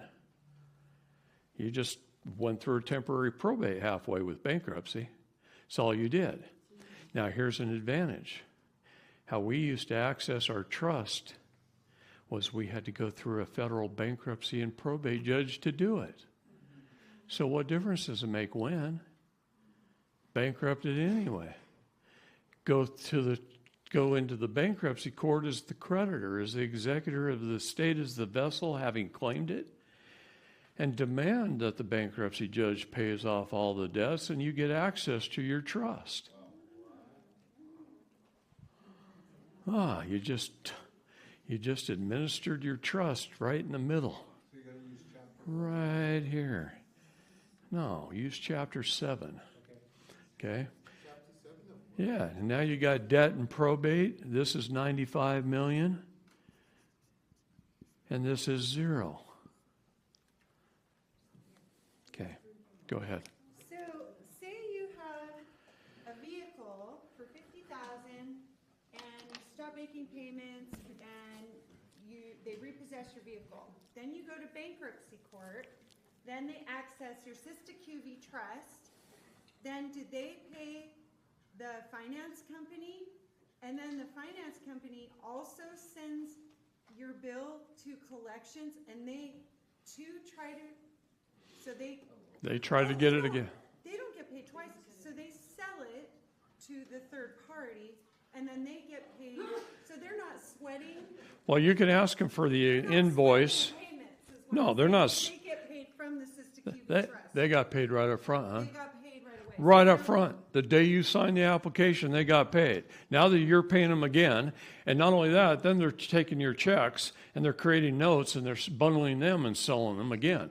A bank gets paid an average of 10 times the money you borrow. Okay, and 10 times. You borrow $100,000, they make $1 million off you. Oh my God! And then so the collection company, they're just basically bottom feeders, and they're buying your debt and trying to charge you for something that's already been paid for. Not only that, the collection companies not only are bottom feeders, but the collection companies are gamblers. They are betting you will pay. They're betting you don't know that they're not even allowed to collect the debt. What did I read about privity of contract yesterday? I love when you fume. Yeah, I love to watch people get pissed off. Because that's when they stand up and fight. My job's to piss you off. How many times did I say that last night? Right? I had this guy in the cowboy hat sitting in the front row in front of these two. And I'm up on stage last night. I'm like drawn to this guy. I can't hardly even look away. I start looking in the audience over here, and all of a sudden my eyes are right back on this guy. We got this connection going, right? Big, strong farm boy, man. Big, strong farm boy. And we got this connection going. And he's smiling real big, and his face and his neck are red. And he's going, yeah, yeah, as I'm talking. Oh, yeah. Yeah, he was going.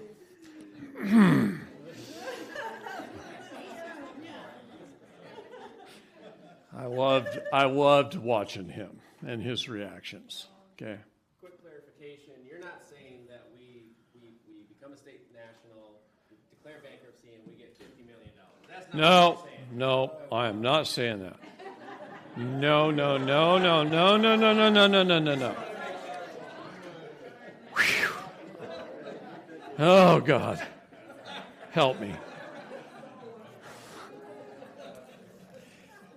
Look, if you got $50 million, what are you going to do with it? You're going to go put it in the bank at 1%? You're going to go invest in a mutual fund at 5 to 7% or maybe even 10? You're going to put it in a little gold and silver and make 10 or 20%? Well, some is nice. I like gold and silver. Okay. But are you going to take $50 million and go stick it into a bad investment? They're earning 44% average annual rate of return since 1933. They're good money managers. Leave it the hell there and just learn how to access it. Pay all your darn bills. Wouldn't it be nice to walk into a car dealership? I happen to like Chevy Silverado Duramax crew cab diesels. And they're about $75,000 a piece. Okay? Wouldn't it be nice to walk in there and pick yours out? Write down the VIN number. Hand them a PO of your Sesta trust number and say, put all this information on an invoice and give it to me. And then run down to Wells Fargo or wherever the hell it is you bank and walk in and say, send this uphill to somebody who knows what he's doing. Give it to the legal department at the main branch and get it paid. I've accepted it. I've stamped it, received, dated, time stamped it. I've accepted it, and I am the freaking king. And I put my seal on it, and I'm accessing my trust right now. And I just sign it in purple. And that way I don't have to fill out a loan application. I just sign my invoice. Get it paid. It's got a PO, my PO number on it. That's how you're supposed to access your trust. Okay? Purchase order. So, David, do you create your own purchase orders with your... I'm the king. With your Sesta KP? I'm the king. I do everything. And you put your Sesta KP on it? Sure, why not? I get a utility bill in the mail, I do the same thing. I stamp it received, accepted by my trust, sign my name to it, and mail it back. Now, the first time I did that, it didn't work. Why didn't it work? Because the idiot that received it didn't have a crystal ball. I had to educate them, and as soon as I educated them to send it uphill to the top of the food chain, to their corporate attorneys, it got paid, and it gets paid every month since. So I have another question that maybe is silly, but on your stamps, you have one stamp that's in a box that has your name in it, right? Did not you not see that yesterday or the day before? My question is, Yeah. That's just mainly for the rescission. This is the PDF files that I use. This is the true PDF. Those are all my old stamps. These are the PDF files I use. Nowadays, I just cut and paste. Saves the king time. And I just use these. See? You're welcome to look. Received. That's when I got the presentment. Take a picture.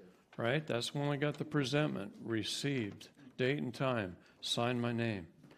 That's when the clock starts. It says David Lester Straight vessel by David Lester Straight, lowercase, upper and lowercase, executor. I am the executor of the vessel now. I'm the owner of the trust now. See? I control the trust of the Sesta QB. I'm making that claim. Now, I've already made the claim. I do an affidavit of claim of the Sesta QB trust, and I take it to the federal courthouse, the Federal Circuit Court, And I say, court clerk, make sure that this gets to the Department of Fiscal Services as soon as you've had it signed off by a federal probate judge. There's a question over there. I don't like to yell. Anyway, so what's the point of going through the whole bankruptcy thing if you know how to go through the right process to access your... One way or another, you got to go through a bankruptcy or probate judge, whether you do it by serving the papers at the federal court or whether you go into bankruptcy. He's asking about, the reason would be to access your cash. Now, if you needed the cash, would be the reason to sell. Well, the example was a business that had a bunch of debts in a corporation, okay, that kind of thing. This is not a one-shot fix-all deal, guys. If it were easy to unlearn everything you've learned your entire lifetime and start over with the correct information, that's one thing. But right now you got, 20, 30, 40, 50, 60 years of knowledge that was surrounded around being a debtor. You've got to learn how to surround your knowledge now as being a creditor and being free. See, it's one thing to be a debtor and be a slave. It's another to be a creditor and be free. And it's a whole new set of knowledge and a whole new set of procedures. And if it were easy, everybody would be doing it. But it confuses a lot of people. And I'm trying to make it as simple as I possibly can, my gosh. It is so hard. It took me 10 years to learn how to make it simple. I can remember when I first started, I was rattling things off very quick, and I was quoting the United States Code, and I was quoting this code and that code, and the same 20 people would show up next month. And 6 months later, every month. And there was nobody new coming. They couldn't even talk their family into it because their family, they go home, and they try and spew it out, and their family's going, "You're fucking nuts." Yeah, you're just knucking futz. Okay. What? Oh, yeah, I'm going to get to that. How much time we got? All right. What happens when the powers to be, let's talk cabal, whoever is running this whole get-up, decides, oh my gosh, 1 million people are sending in these things, clearing themselves, deciding they're free, accessing this trust that we set up to benefit us. What do you think they're going to do? Go, oh, that's okay, just let that go, and we've got the rest of them. No, they're going to say, okay, let's send out and round those people up and be done with it. Hey, I accessed my trust from 1991 to 1999. But you're Hold on a minute. 1991 to 1999. Then Bill Clinton screwed me all up. And then from 1999 to 2010, lots of people who were accessing their trusts were trying to figure out a new way to do it because they kind of cut it off the way they were doing it. Okay? They used to give you a credit card on your trust, and it was basically like $1 million a day limit. Okay? Now, I think that's kind of stupid. I wouldn't spend $1 million a day, but it was a bunch. Okay? But it was only to be used for essential needs. And it said that on there. Guys went out and bought Corvettes and $250,000 motorhomes, and one guy I know bought a Learjet. They all went to jail. It's a trust. It's a beneficiary. Beneficiary can't do that, right? So, lots of people during the interim between 99 and 2010 were trying to figure out ways to access their trust, and this stupid people came out with the SV4 UCC1 program, and I started watching a whole bunch of, I was going, no, guys, don't do that, you're going to jail. And I was calling them on the phone 1.5 years before they went to jail. And they went to jail because I was telling them they were going to. They weren't listening. I like to keep people out of jail. I don't want anybody to go to jail. That's not a very nice place. Okay? So, the proper way to access your trust is acceptance and rescission. It's lawful. It's right. It works. You're just getting invoices for the things you need, and you're using them. And you're using your signature as a creditor, just as if you would have went to your mortgage company and signed a mortgage application. You lent the mortgage company the money out of your trust to give it back to you to buy a home. And then you made payments as their profit.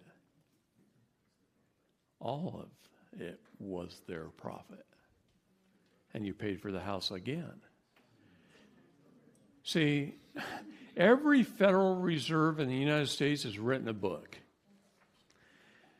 Modern Money Mechanics by the Federal Reserve of Chicago. Every one of them has written a book. That's one of the better ones. A little hard to read, but when you read it, if you can comprehend it, it tells you how money works in this country. The Federal Reserve actually evil discloses things. That's a law of nature. They must disclose everything. I ain't telling you anything up here that's new. They've just disclosed it over and over and over again. All I'm trying to do is repeat it back to you in a simple form or method so you can learn it and understand it best I can. I'm just a man. I'm not perfect. No human being is perfect, boy. I screw up as much as anybody, but I don't like people going to jail. Okay? So I'm trying to tell you the way to access it is somewhere along the lines, hopefully before you die and pass away, you go through a probate and get all the previous debts of your life paid off. See, everything you've spent since you first had a dollar bill in your hand is legal freaking tender. The definition of tender is to tender it to a later date, to put it off. This does not discharge a debt. This is a loan from the IMF to the Public Charitable Trust, and I happen to have gathered a little bit of it. Now I go out and spend it. Okay? That's all it is. And it's kept track of. It's kept track of by the Department of Fiscal Services and the Internal Revenue Service through your tax returns. Your banks are keeping track of it, and who do they work for? All your banks are Federal Reserve banks. What if the Federal Reserve's abolished? Then what happens to this whole gig? Because isn't that what Trump is trying to do, or did, or going to do? Yeah, I know. I actually said it yesterday. You said it about the Federal Reserve? Yeah. I told you exactly what was going to happen. I said all of our new currency is at the armored car warehouses right now. Right. And as soon as the time is ready, they'll just deliver that to the banks. Probably on a Friday is my guess. And they'll take all the money that's in the bank and they'll put it in the armored cars and they'll take it to their warehouse and they'll transfer it into semi-trucks and they will drive to New York City. And they will drive to the International Monetary Fund at the Council of Foreign Relations. And they will empty semi after semi after semi after semi after semi of cash. And President Trump will say, here, pay off all the debts of America. Everybody's mortgage, everything. Here's the payment on your debt. He already used their stinking fiat currency to purchase the gold to refill our depositories. Why not use their money to do that ahead of time? So he did it ahead of time. So then this whole scheme will be done. Well, if it's paid in full by Trump with his semi-truck. Absolutely, because if we can access our accounts, what do we need this system for? What do we need the IRS for? He said on national TV that he wanted to abolish the IRS, the IMF, the Council on Foreign Relations.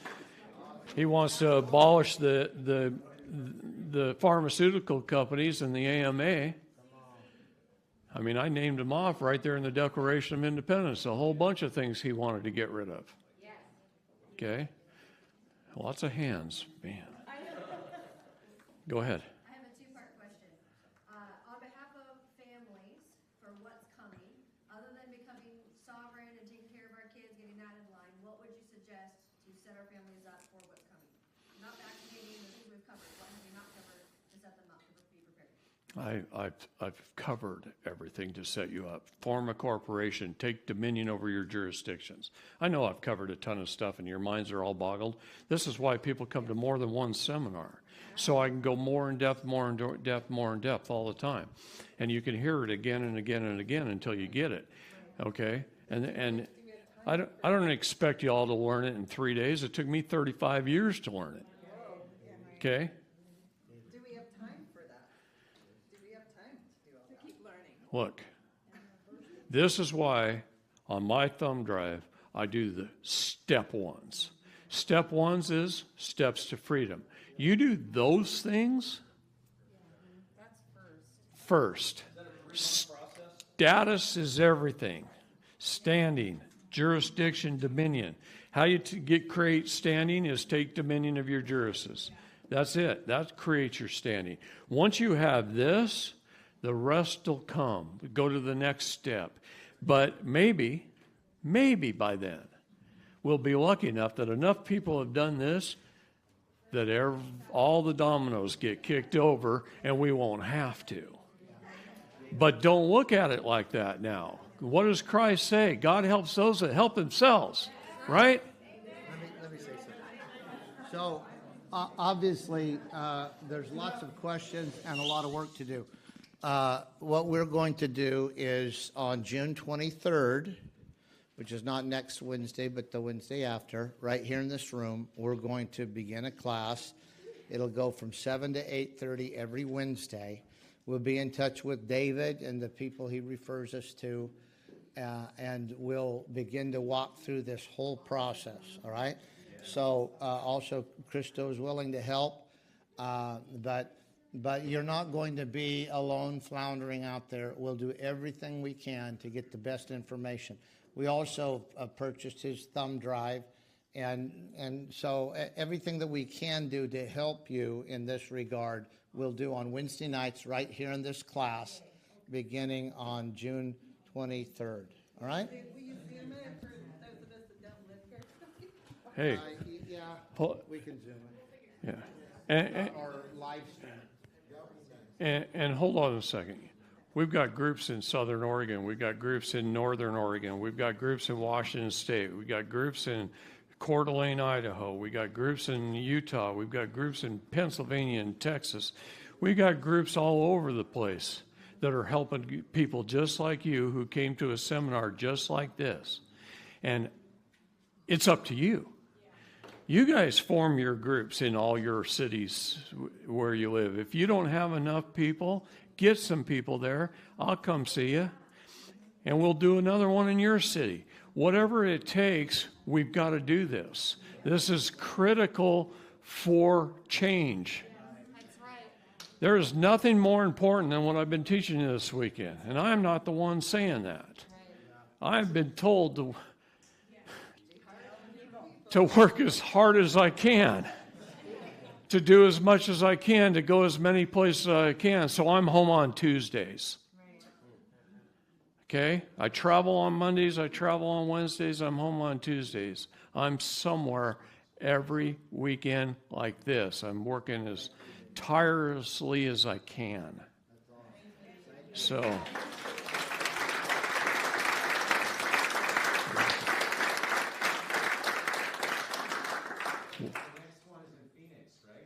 Yes. Maybe you explained it before, maybe it went through my dense brain, as far as getting a video of what has gone on here is, and it's online, maybe on freedomco.net. It's freedomco.net. Right there, freedomco.net. Okay, there you go. And Dave, you said yesterday that the class, the weekly, is open to anyone, right? You don't have to come to this class, so we can invite our family, our friends to come with us to do this work. Yeah, if they've got some kind of understanding. Your job is to go home and teach them as much as you can. I already played the seminar from Utah. That was on the phone drive for my dad last night. Awesome. All right. Well, hold on. What time are we ending? 4:30. Okay, I got to answer his question, so I'll take one more, then I'm going to go back to that, okay? He's chomping the bit. Look at him shake. Okay. I was curious when you were talking just a minute ago about President Trump, paying off all our mortgages and all that stuff. Why should we sell before the end of June in what you were suggesting if that's going to happen at some point in time? Well, if you like living where you're living, that might happen. I'm proactive at everything, right? I'm proactive at everything. And I figure I can sell my property. I don't know what your home's worth, but let's just say it's worth $1 million. And she sells it and she sticks $1 million in a safety deposit box at the bank.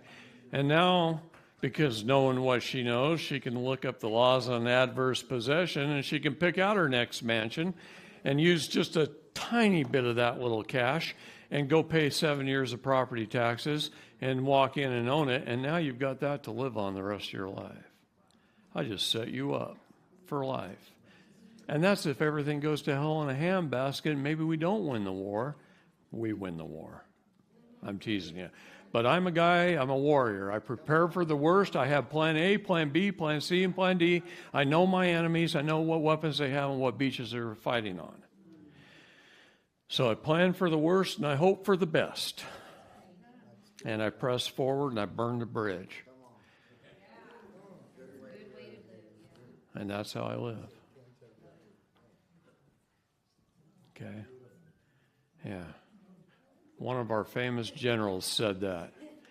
He says, we're going in, boys. Blow the bridge behind us. We'll worry about crossing when we get back. Yeah. In other words, we don't quit. That's what it meant. We ain't quitting. Right up to the last man standing.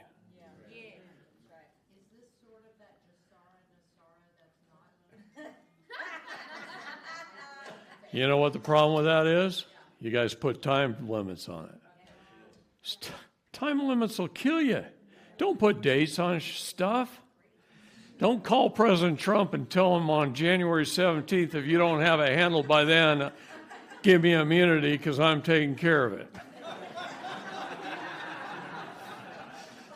I learned my lesson. Don't do that. Is there a way to see how much is in our SQV? Yeah. It's not easy. You're going to have to make friends with a Security 7 licensed agent so he can find your main number because the government likes to hide those from you. Take in all your numbers, your driver's license number, your college number, your birth certificate, take it all to them and say, here, find my SESTA QV number. Now, some of them are going to go, what the hell you want that for? See, they've been trained too. So you better make friends with them. They used to make it easy. In fact, we even wrote a book, 2020, CUSUP for Dummies 2020. The minute we wrote that book to show you how to look it up on Fidelity.com, Fidelity changed their website. The day we printed it. Any coincidence? Yeah, 2020 for Dummies. And CUSUP for Dummies 2020 is what it was called. And Fidelity.com changed their website. See, Fidelity.com controls all that information. That's where your Series 7 licensed guy is going to have to go to look it up. It used to be under the delayed bond lookup. And now I can't even find the words delayed bond lookup on their website. So anyway, All right, you guys got that? We're done with that. Going to passport. Okay.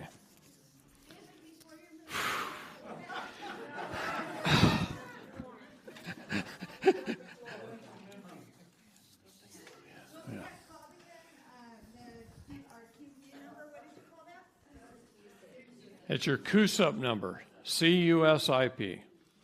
All right. We got to get out of here pretty quick, okay? So as far as the passport goes, your question was how you go get it? Yes. All right. Some people are successful using a transfer agent. That's called a post office.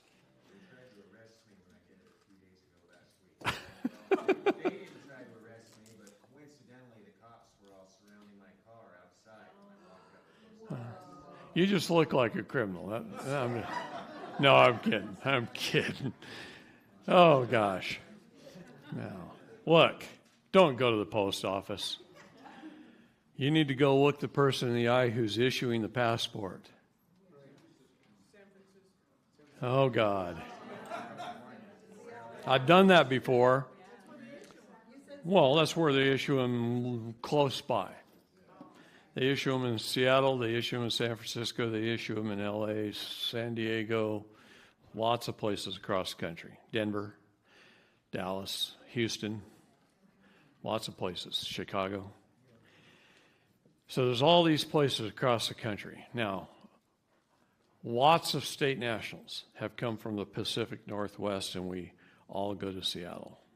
Seattle's easy to work with because of that, because we've already educated our public servants there. So about a year and a half ago, I took a friend of mine, Gary Darby, to San Francisco on my way back from the Biltmore in San Jose. Yeah, I put on one of these in the heart of Silicon Valley, right next to Facebook campus and Google campus, right in the middle. That was a trip. Yeah. Had about twice as many people in the room, too, and it was interesting. Boy, did they have questions.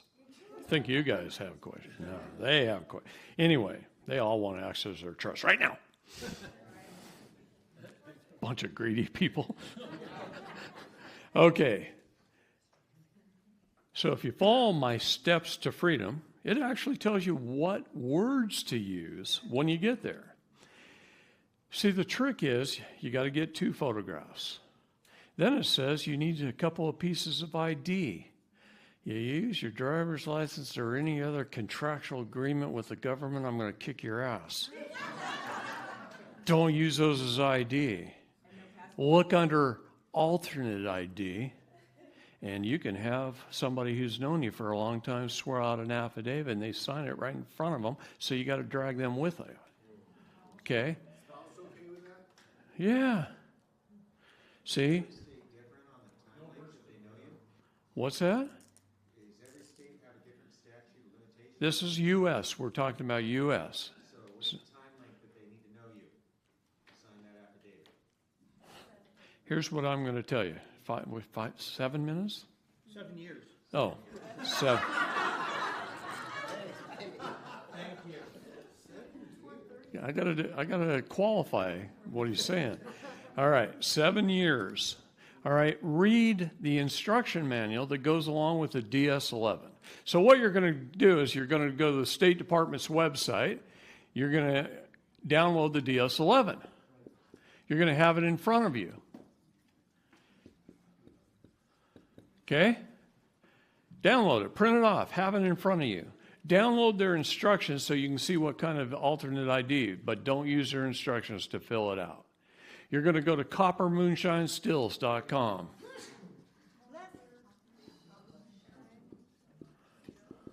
Yeah, he's been doing this a long time, and he builds a lot of beautiful copper moonshine stills.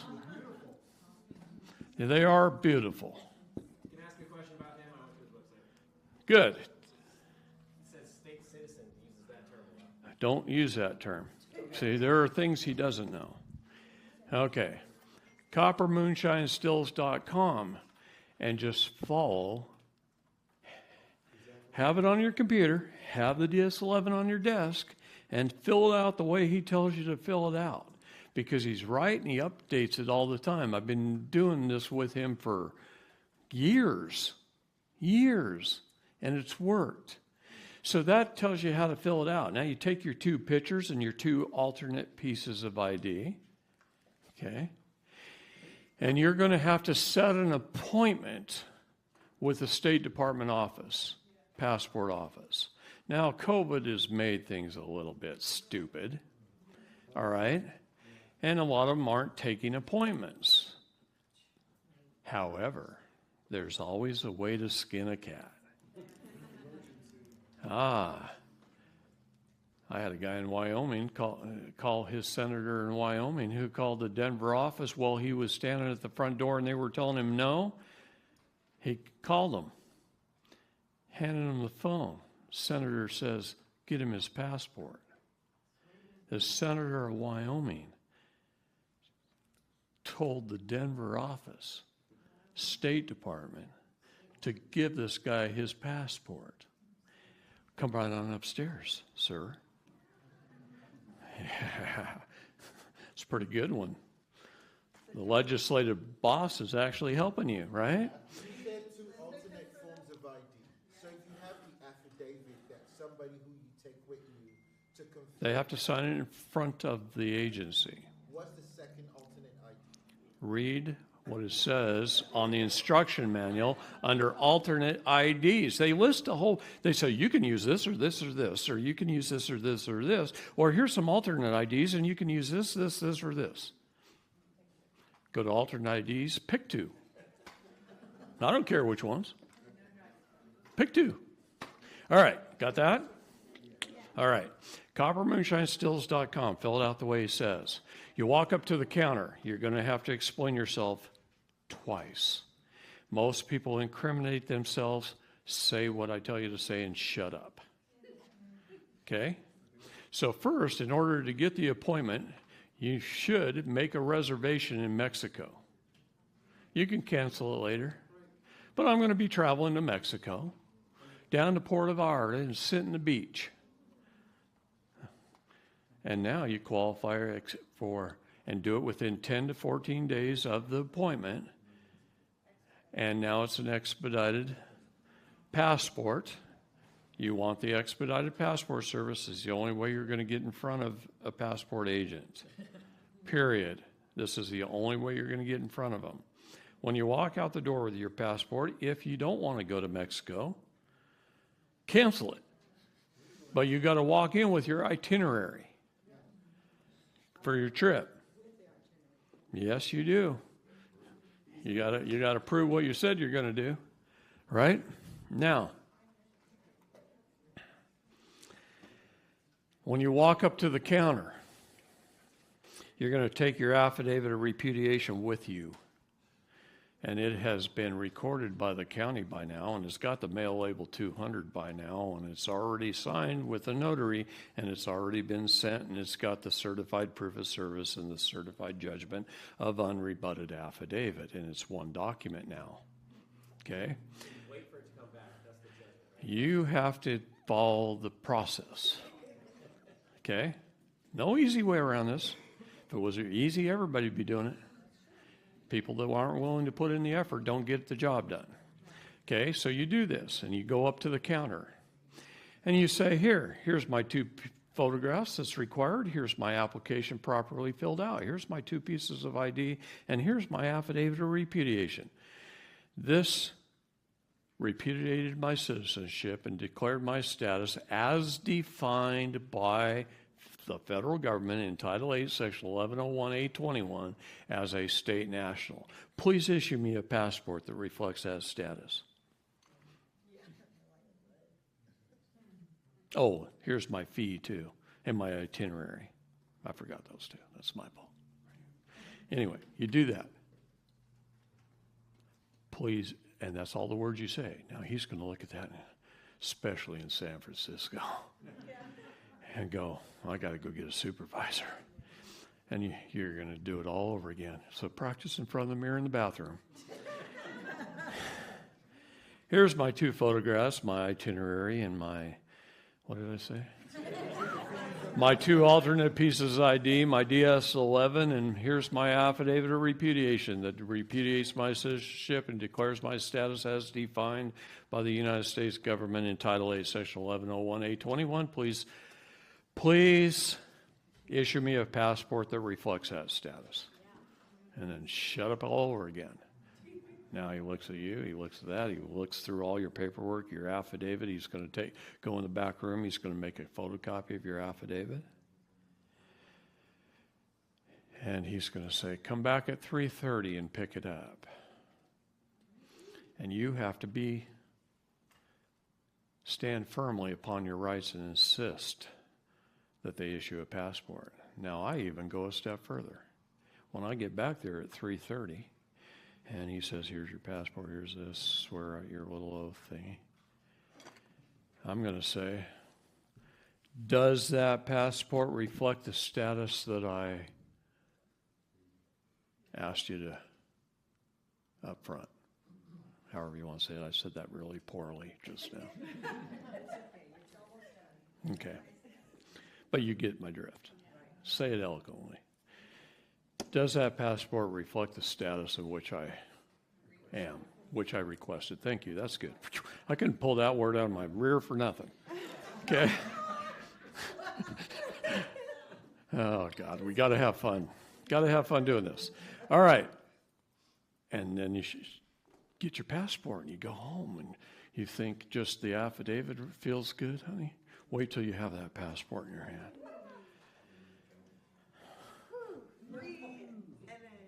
Yeah, and then more free. You start making $400,000 a year with speed tickets, right? Well, that would be a lot of stops. There's other things that can make you money too that way. So there's all kinds of things you can do. Does that answer your question? Yes, sir. Thank you, sir. Okay, you are more than welcome. Yes, it's called Steps to Freedom. What I do on that Steps to Freedom, you'll notice the very last number says claim the estate.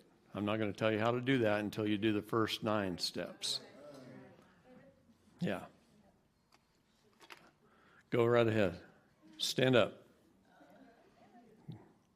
Don't be shy.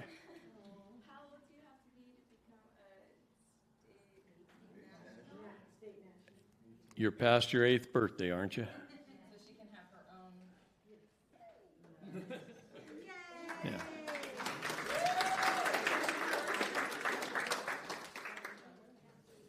How long does that passport last? 10 years. What are we looking at? Because I would want to verify my passport before I walk out the door. What am I looking at on the passport to make sure that... Nothing. Nothing. Nothing's going to look different at all under the last 3 Secretary of States. Every Secretary of State can decide their own policy. And the last 3 Secretaries of States said, it doesn't really matter what the passport has written in it. It's how the information in the barcode. Because all your airports and what have you all just scan your barcode. The police can scan the barcode right in their car. Okay, so they just scan the barcode. I've sat in the front seat, passenger seat of a police car and scanned the barcode while the officer was watching me scan it on his computer. He didn't like that very much, but I don't care. So. Just an announcement, there's a woman named Jackie Fig, have you heard of her? She takes groups down to San Diego where she has the best luck getting, and she helps walk people through getting the passports. So her name is Jackie Fig. Yep. And even with all her knowledge and everything she's done, she still has people who make some little mistake or somehow freak out the person. And so she gets maybe, I would say 90%, but there's always 1 or 2 who don't get their passport. And then they pay the money, they do everything, but then somehow Don't get it. they don't get it. And then they don't get their money back. I have a friend who went down there. Yeah. Oh, there was one little mistake, so he's got to go through the whole process again, and he lost his money. I got a guy that went to Denver office 3 times. paid his money 3 times before he finally got it, but he didn't give up. Yeah. And it's $230-something last time I checked. Well, if we have a valid passport, can't they just put a new barcode on it? Nope. Nope. This is a whole new status. Just lose it. Hold on. Shh. I was looking at the thumb drive last night, and I was talking to someone here. Getting a passport has nothing to do with proving your who you are before the formation of the government. It's something like native patent. No, that's the patent and nativity on there. Oh yeah, patent and nativity. Patent and nativity helps to prove your intent. It helps to grandfather you in prior to government. Okay, the passport. The Constitution of the United States says to be safe in your papers and your protection. To be safe in your papers and your protection, you are either operating in the private or you're operating in commerce. Your driver's license protects you and shows you everything you need to operate in commerce. The problem is most of the time you're operating in the private and you're using that. You're using the wrong ID. Your passport is your protection for operating in the private right to travel. I was on the phone for 4 hours with the State Department in Washington, D.C. 4 hours. I says, ma'am, I'm going to ask you some questions, and I'm going to record you, and it's not for any nefarious reasons. It's just simply because I'm teaching this stuff, and I really want to hear it from you, the State Department, so that you can help me teach it properly and correctly. See how I approach that? Now you catch a lot more flies with honey sometimes. So I get this girl on the line, and I'm talking to her, and I said, ma'am, I really want you to help me explain passports. I'm teaching this stuff. I want to know passports. What does a passport allow me to do? And she says, well, sir, it allows you to travel anywhere in the world, in any United Nations nation, or any nation that we're not at war with. And I said, well, that's awesome. That's cool. I can say that to my people. I says, does it specify the means of travel? If I want to travel by skateboard or walk down the sidewalk on my feet or ride a horse or a buggy or a motorcycle or a car or a boat or a plane or a train or any other form of transportation that I can think of? Yes, sir.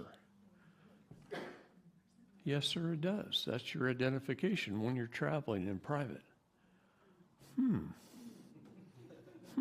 Thank you very much. Those were the 2 main questions that I needed answered. The rest was just fluff. But that alone is all you need to know. That you can drive an automobile anywhere. I asked her questions like, can you drive it across state lines? And then I said, well, what do you need a driver's license for then if this allows me to travel in private upon the highways anywhere I want to go? No, she answered the question. She says you need it if you're hauling passengers for hire, if you're a public servant in the performance of your public duties, or if you are hauling goods or services for interstate commerce. In other words, a truck driver, a bus driver, an Uber driver, a police officer, a fire engine. See, isn't that fun?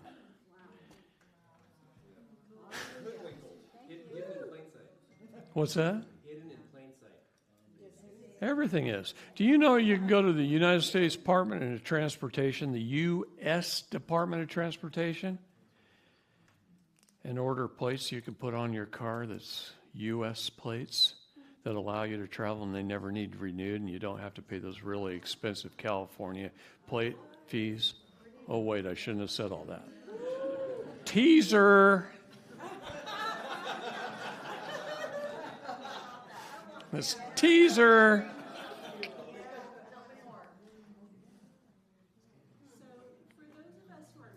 All of these documents need to be done in our birth I would. Man, get rid of him for... No, I'm kidding. I'm kidding. No. Just separate from the state. Get married right. This man's going to start marrying people right. I know that after yesterday. Okay? He's going to start kicking people to the curb, and he's going to create a lot of righteous change in America for doing that. It's probably one of the single most important things we can do. All right. What about insurance problems? California, you get in a wreck. You better be insured. But without a driver's license, the insurance company won't insure you. Look, it's not about whether you have a driver's license or not. You can have a driver's license to operate in commerce, and if you never operate in commerce, you just never show it to the cop. So you don't have to surrender? No. No. You can repudiate it. See, one is for operating in commerce and one's for operating in the private. And if you're just getting up in the morning, going to the grocery store, going to work, coming home, stopping by, getting a pizza, and picking up nobody picks up movies. Ben owns the last Blockbuster. And my adopted son stars in the movie. So I'm not sure I'm following because if you go down to AAA, you own a car, you go down to AAA or whatever company, Farmers, the first thing they say is, let me see your driver's license. And if you can't show it to them, they will not insure you. And I'm telling you to show it to them. It's when you use it. If you're going to hang an Uber sign on the side of your car and haul passengers around, you're going to need a driver's license. If I haul hay, I got a farm. I haul 30, 40 tons of hay in e-commerce. My truck weighs more than 26,000 pounds when it's loaded with 20, 30 tons of hay. I got to have a driver's license. Okay? In fact, I got a CDL. Who cares? I only use it when I'm doing that. I will never hand a police officer my driver's license. I will hand them these. These are the only documents I use while I'm traveling, your officer.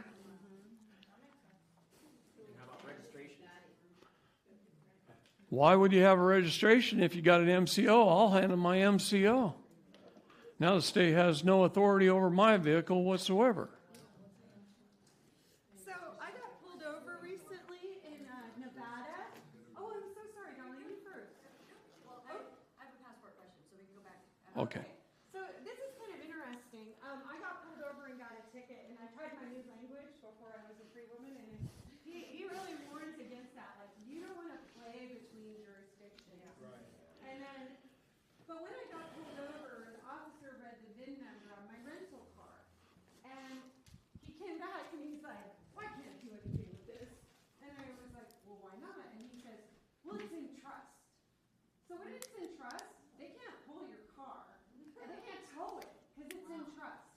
So his hands were tied. He could not, he couldn't get the vehicle from me. So that was just kind of a neat note I wanted to add. Yes. Awesome. Thank you. So if you own it outright and you put it into trust, they can't touch you. But you need the MSO first. Yes, that's correct. So the trust is part two after the MSO. Manufacturers. An MCO is a manufacturer's certificate of origin, and MSO is a manufacturer's statement of origin. It depends on which manufacturer you have. If you've got Chrysler, Dodge, Ford, it's going to be an MCO. If you've got a Volvo, it's an MSO. Okay? Well, I don't know. Those Japanese. No, I'm kidding. Here's how I handle it. Here's how I handle it.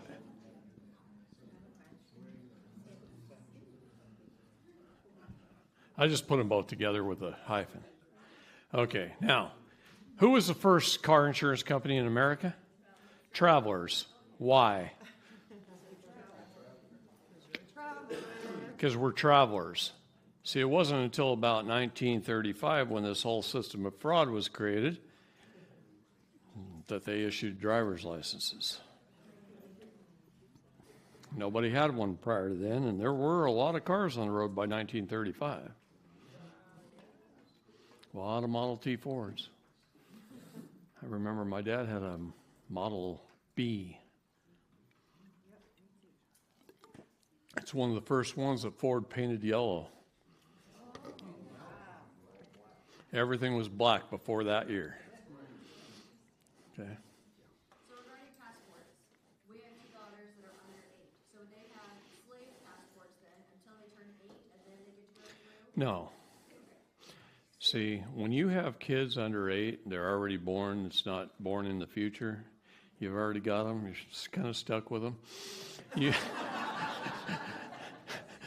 When you do your affidavit of repudiation, include your children in there as your private God-given gifts, your property.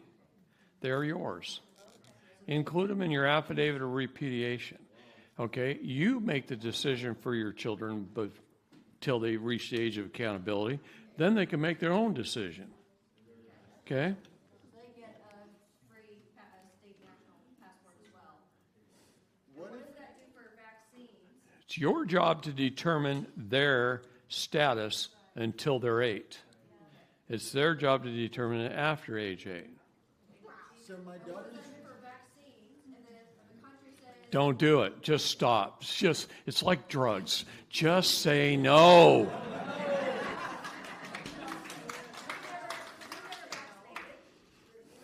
I'm teasing you. But they've never been to a hospital or to a doctor. But for traveling, they'll say you have to have the vaccine to come to the country. And so, Well, I would wait to go to other countries. I've got 3 groups in Hawaii right now, one on the Big Island, one on Maui, and one on Oahu, that want me to come do seminars. And I said, well, we might have to wait till fall because I ain't going right now. Sometimes you got to make a choice.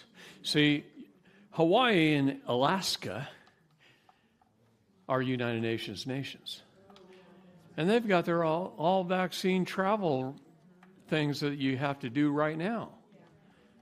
They'll put you on the news like you're a criminal if you don't quarantine for 14 days. If you go to 7-Eleven and you get caught, your face is plastered everywhere like you're a terrorist. It's horrible. It's horrible. So if your child is above 8, you do an affidavit of repudiation for her specifically? Yeah. Have her sign it. Have it notarized. She doesn't have to be an adult. What you do is, instead of you say, I, her name, over an adult over the age of 18, like most affidavits, what you do is you qualify that. Okay?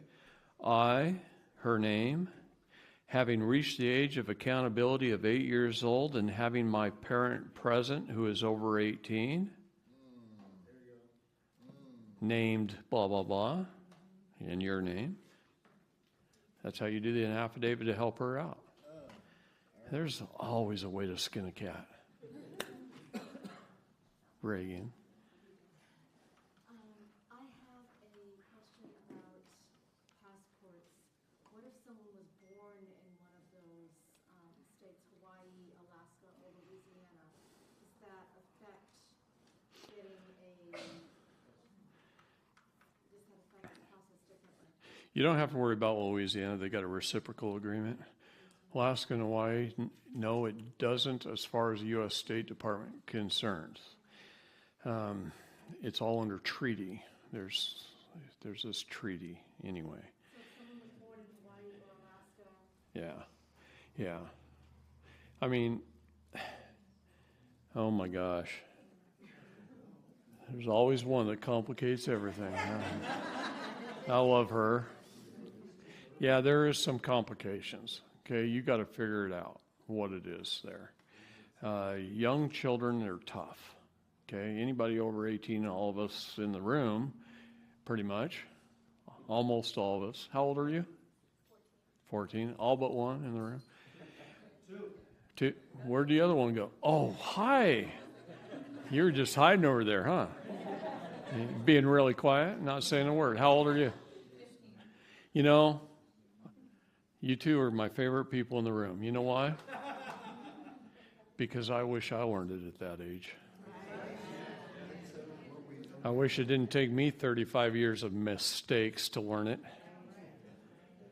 Man, they get started now, and their life's going to be cool. It'll be cool. All right. Where was I? Because we're essentially done, past time. Okay. One more question. How's that? You're the lucky draw. Okay, just a quick one with word diction. I was noticing, we went through our birth certificates last night, and I was all excited. And I noticed it says parent or other informant, which says to me parent, seems to me they're sticking in that category. Is parent also? No, they threw that in there about 20 years ago because we started learning this crap, and they try and mess with your mind a little bit. Right, right. And that's what they did. They just mess with your mind. They're all informants. Yeah. So, okay.